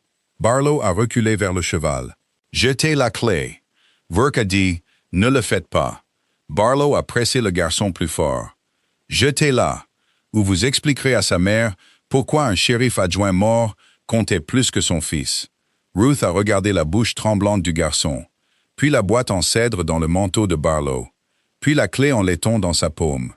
Pendant une terrible seconde, elle était de retour à la tombe de Thomas, comprenant que le monde ne posait pas de questions justes. Il posait des questions impossibles et attendait de voir quel genre de personne tenait bon. Ruth a lentement levé la main. Le sourire de Barlow s'est élargi. Mais elle n'a pas jeté la clé vers lui. Elle l'a jetée à gauche, fort. Elle a brillé dans la lumière grise de l'après-midi et a atterri près du quai de la gare, glissant sous le bord d'un chariot de fleurs. Les yeux de Barlow se sont tournés vers elle. C'est tout ce dont Work avait besoin. Le marshal s'est élancé, attrapant le garçon, et le tirant vers le bas, alors que Barlow tirait à l'aveuglette. Le coup de feu a éclaté au-dessus d'eux et a brisé une caisse. Ruth a levé le fusil de chasse et a tiré dans la roue du chariot à côté de Barlow, pas sur lui. L'explosion a fendu le bois et a fait cabrer le cheval. Barlow a trébuché. Le deuxième adjoint est arrivé sur le côté et a plaqué l'homme avec le cheval. Wirk était déjà sur Barlow avant qu'il ne puisse se stabiliser. Ils ont heurté la boue durement. Barlow s'est battu comme un loup piégé, mais Wirk était plus lourd, plus en colère et avait fini d'attendre. En quelques instants, le revolver de Barlow a glissé dans la cour et la botte d'un adjoint l'a immobilisé. Ruth est restée figée, la fumée s'échappant du canon du fusil. Le garçon s'est éloigné en sanglotant. Barlow gisait dans la boue avec le genou de Wirk contre son dos et des menottes en fer se refermant sur ses poignets. « Ce n'est pas fini », a craché Barlow. Wirk s'est penché près de lui. « Les hommes comme vous disent toujours ça, quand la fin arrive enfin. » Ruth s'est dirigée vers le chariot de fleurs et est tombée à genoux. Ses mains tremblaient, alors qu'elle cherchait en dessous. Pendant un moment écœurant, elle n'a senti que de la boue et du gravier. Puis ses doigts se sont refermés sur la clé en laiton. Elle s'est retournée. Wirk a sorti la boîte en cèdre du manteau de Barlow et l'a portée sur une caisse près du quai. Son couvercle était rayé. Une petite fleur avait été sculptée dans un coin, probablement par la main même du shérif adjoint Reed. Ruth a imaginé Lily, gardant des rubans à l'intérieur, ne sachant jamais que son père avait caché la vérité sous les couleurs de l'enfance. Wirk a regardé Ruth. « Ouvrez-la. » Elle s'est avancée. La clé a glissé dans la serrure avec un petit clic net. À l'intérieur, il y avait d'abord des rubans. Rouge, bleu, jaune. Des morceaux doux du monde d'un enfant. En dessous se trouvaient des papiers pliés, enveloppés dans une toile cirée, un mince registre et 3 déclarations signées. Wirk a ouvert la première page. Son visage a changé en lisant. La cour autour d'eux est devenue silencieuse. « Des noms », a-t-il dit doucement. « Des paiements, des décomptes de troupeaux, des transferts de titres de propriété, la marque de Pike surtout. » Il a tourné une autre page, puis une autre. Sa bouche s'est crispée de chagrin et de justice mêlée. Amos l'a fait. Ruth a laissé échapper un souffle qu'elle ne savait pas retenir. « Il l'a sauvé ?» a-t-elle demandé. Wirk a hoché la tête, et Cole Mercer ne l'a pas tué. Les mots ont frappé Ruth avec une telle force qu'elle a dû s'agripper à la caisse. Cole Mercer ne l'a pas tué. Pas Silas Vane. Pas un meurtrier. Pas le nom imprimé sur l'avis de recherche. Cole, un homme essayant de revenir de l'obscurité. Wirk a regardé Barlow, qui était devenu silencieux maintenant. Et Mercer Pike vient de perdre le sol sous ses pieds. Le soir, Abilene avait changé. La nouvelle s'est répandue plus vite que les chevaux. Le registre de Pike a atteint le juge avant le coucher du soleil. Des cavaliers ont été envoyés avec des mandats. Les hommes qui s'étaient cachés derrière de faux papiers et avaient acheté le silence ont commencé à découvrir que la vérité, une fois révélée, avait du mal à être de nouveau enfermée. Wade Barlow a été enfermé dans une cellule avant la nuit. L'homme attrapé avec lui a donné 2 autres noms avant le souper. Ruth n'est pas restée pour tout entendre. Elle est retournée à la maison de Reed avec le Marshall Work et a placé la boîte en cèdre dans les mains de Lily. La petite fille a regardé les rubans, puis les papiers que Work avait mis de côté. Papa était courageux. Work s'est agenouillé lentement, son visage marqué par la douleur. Oui, Lily, plus courageux que la plupart des hommes n'ont jamais l'occasion de l'être. Lily a regardé Ruth. L'homme blessé l'a aidé. La gorge de Ruth s'est serrée. Oui, a-t-elle dit. Il a porté ce que ton papa lui a confié. Lily a fouillé dans la boîte et a sorti le ruban rouge. Elle l'a tendu à Ruth. Pour lui, a-t-elle dit. Ruth l'a pris à 2 mains. Elle est retournée à la cabane de Martha Bell le lendemain matin avec le Marshall Work à ses côtés et le ruban rouge plié en sécurité dans sa poche. Chaque kilomètre semblait trop long. Quand la cabane est apparue, de la fumée s'élevait de la cheminée. Martha se tenait sur le porche avec une tasse à la main. Cole n'était pas à côté d'elle. Le cœur de Ruth s'est serré. Elle est descendue avant que Juniper ne s'arrête. Où est-il? Martha a regardé vers la grange. Ruth a couru. Cole était assis juste à l'intérieur de la porte ouverte de la grange sur une botte de foin, enveloppé dans une couverture, pâle mais vivant. La lumière du matin tombait sur son visage. Son hongre noir se tenait à proximité, lui donnant de petits coups de museau sur l'épaule, comme pour le gronder d'avoir inquiété tout le monde. Cole a levé les yeux. Ruth s'est arrêtée sur le seuil. Pendant un moment, aucun n'a parlé. Puis il a vu son visage et a su. « C'était là », a-t-il dit. Ruth a hoché la tête. C'était là. Ses yeux se sont fermés. Le souffle qui l'a quitté ressemblait à celui d'un homme déposant un fardeau qu'il avait porté pendant la moitié de sa vie.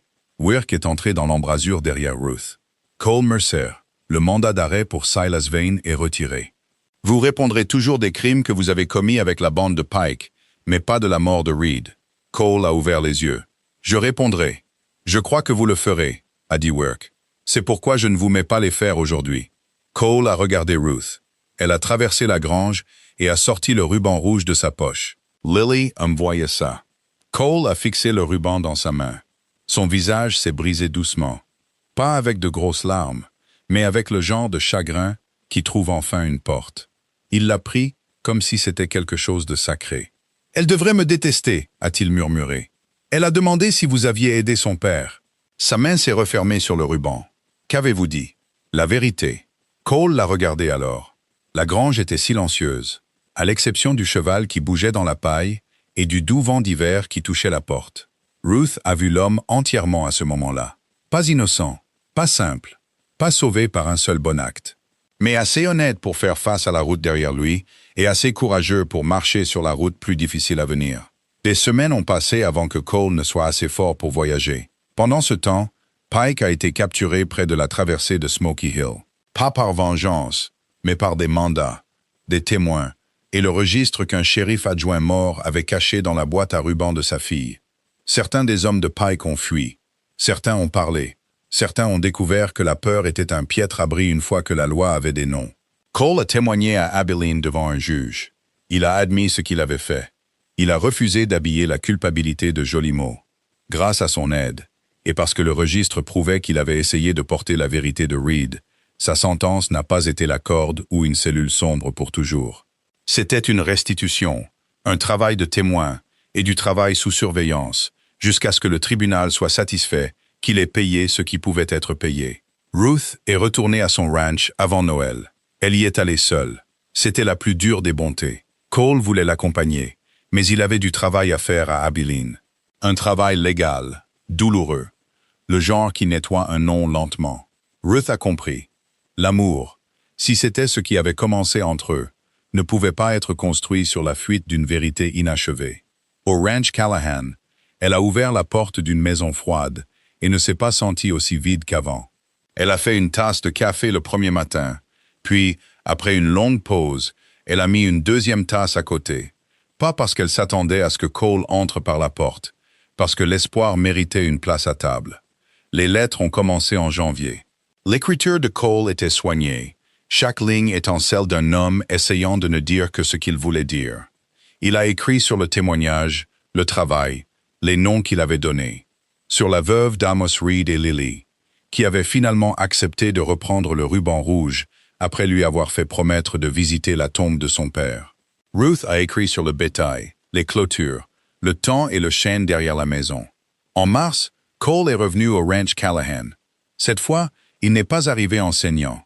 Il est arrivé en plein jour sur un cheval en bonne santé, son chapeau à la main avant d'atteindre la barrière. Ruth a regardé depuis le porche, le même porche que Thomas avait construit, son cœur stable et douloureux à la fois. Cole s'est arrêté devant la barrière. « Je peux dormir dans la grange », a-t-il appelé doucement. Ruth a senti les larmes monter, mais elle a souri à travers elles. « Non », a-t-elle dit. « Tu peux entrer pour un café. » Il a ouvert la barrière lentement, comme s'il comprenait que la franchir signifiait plus qu'entrer sur une terre. Cela signifiait entrer dans une vie où le passé ne serait pas effacé, mais où il ne serait pas la seule chose qui compte. Ce soir-là, avant le coucher du soleil, Ruth l'a emmené au chêne. La tombe de Thomas reposait sous une nouvelle couche de chaux, propre et silencieuse. Cole a enlevé son chapeau et s'est tenu à côté d'elle sans parler. Ruth l'a aimé un peu plus pour ce silence. « Je pensais qu'aimer à nouveau signifierait laisser Thomas derrière moi », a-t-elle dit. Cole a regardé la tombe, puis elle. Peut-être que l'amour n'est pas une route qui se ferme derrière nous. Peut-être que c'est une lampe que nous portons en avant. Ruth a pris sa main. Ils sont restés là jusqu'à ce que le ciel devienne doré sur l'herbe du Kansas. Jusqu'à ce que Juniper broute près de la clôture. jusqu'à ce que la maison derrière eux brille d'une lueur chaude dans la dernière lumière. Le ranch était toujours celui de Ruth. Thomas faisait toujours partie de sa terre. La vérité du shérif adjoint Reed avait trouvé la lumière du jour. Cole Mercer avait trouvé le début d'un nom sous lequel il pouvait vivre, et Ruth Callahan, qui pensait autrefois que la sécurité signifiait verrouiller toutes les portes au monde, a appris que parfois la vie revient sous la forme d'un étranger blessé au crépuscule, ne demandant qu'une grange. Dites-moi dans les commentaires, auriez-vous fait confiance à Cole après avoir découvert son passé, ou l'auriez-vous renvoyé? Et si cette histoire vous a touché, abonnez-vous pour plus de récits émouvants du Far West, où l'amour, la douleur et la justice se rencontrent. La dernière image que l'on a retenue de ce printemps était simple. 2 tasses de café sur une table de cuisine, un ruban rouge noué près de la fenêtre, et une femme qui n'avait plus peur d'entendre des pas rentrer à la maison.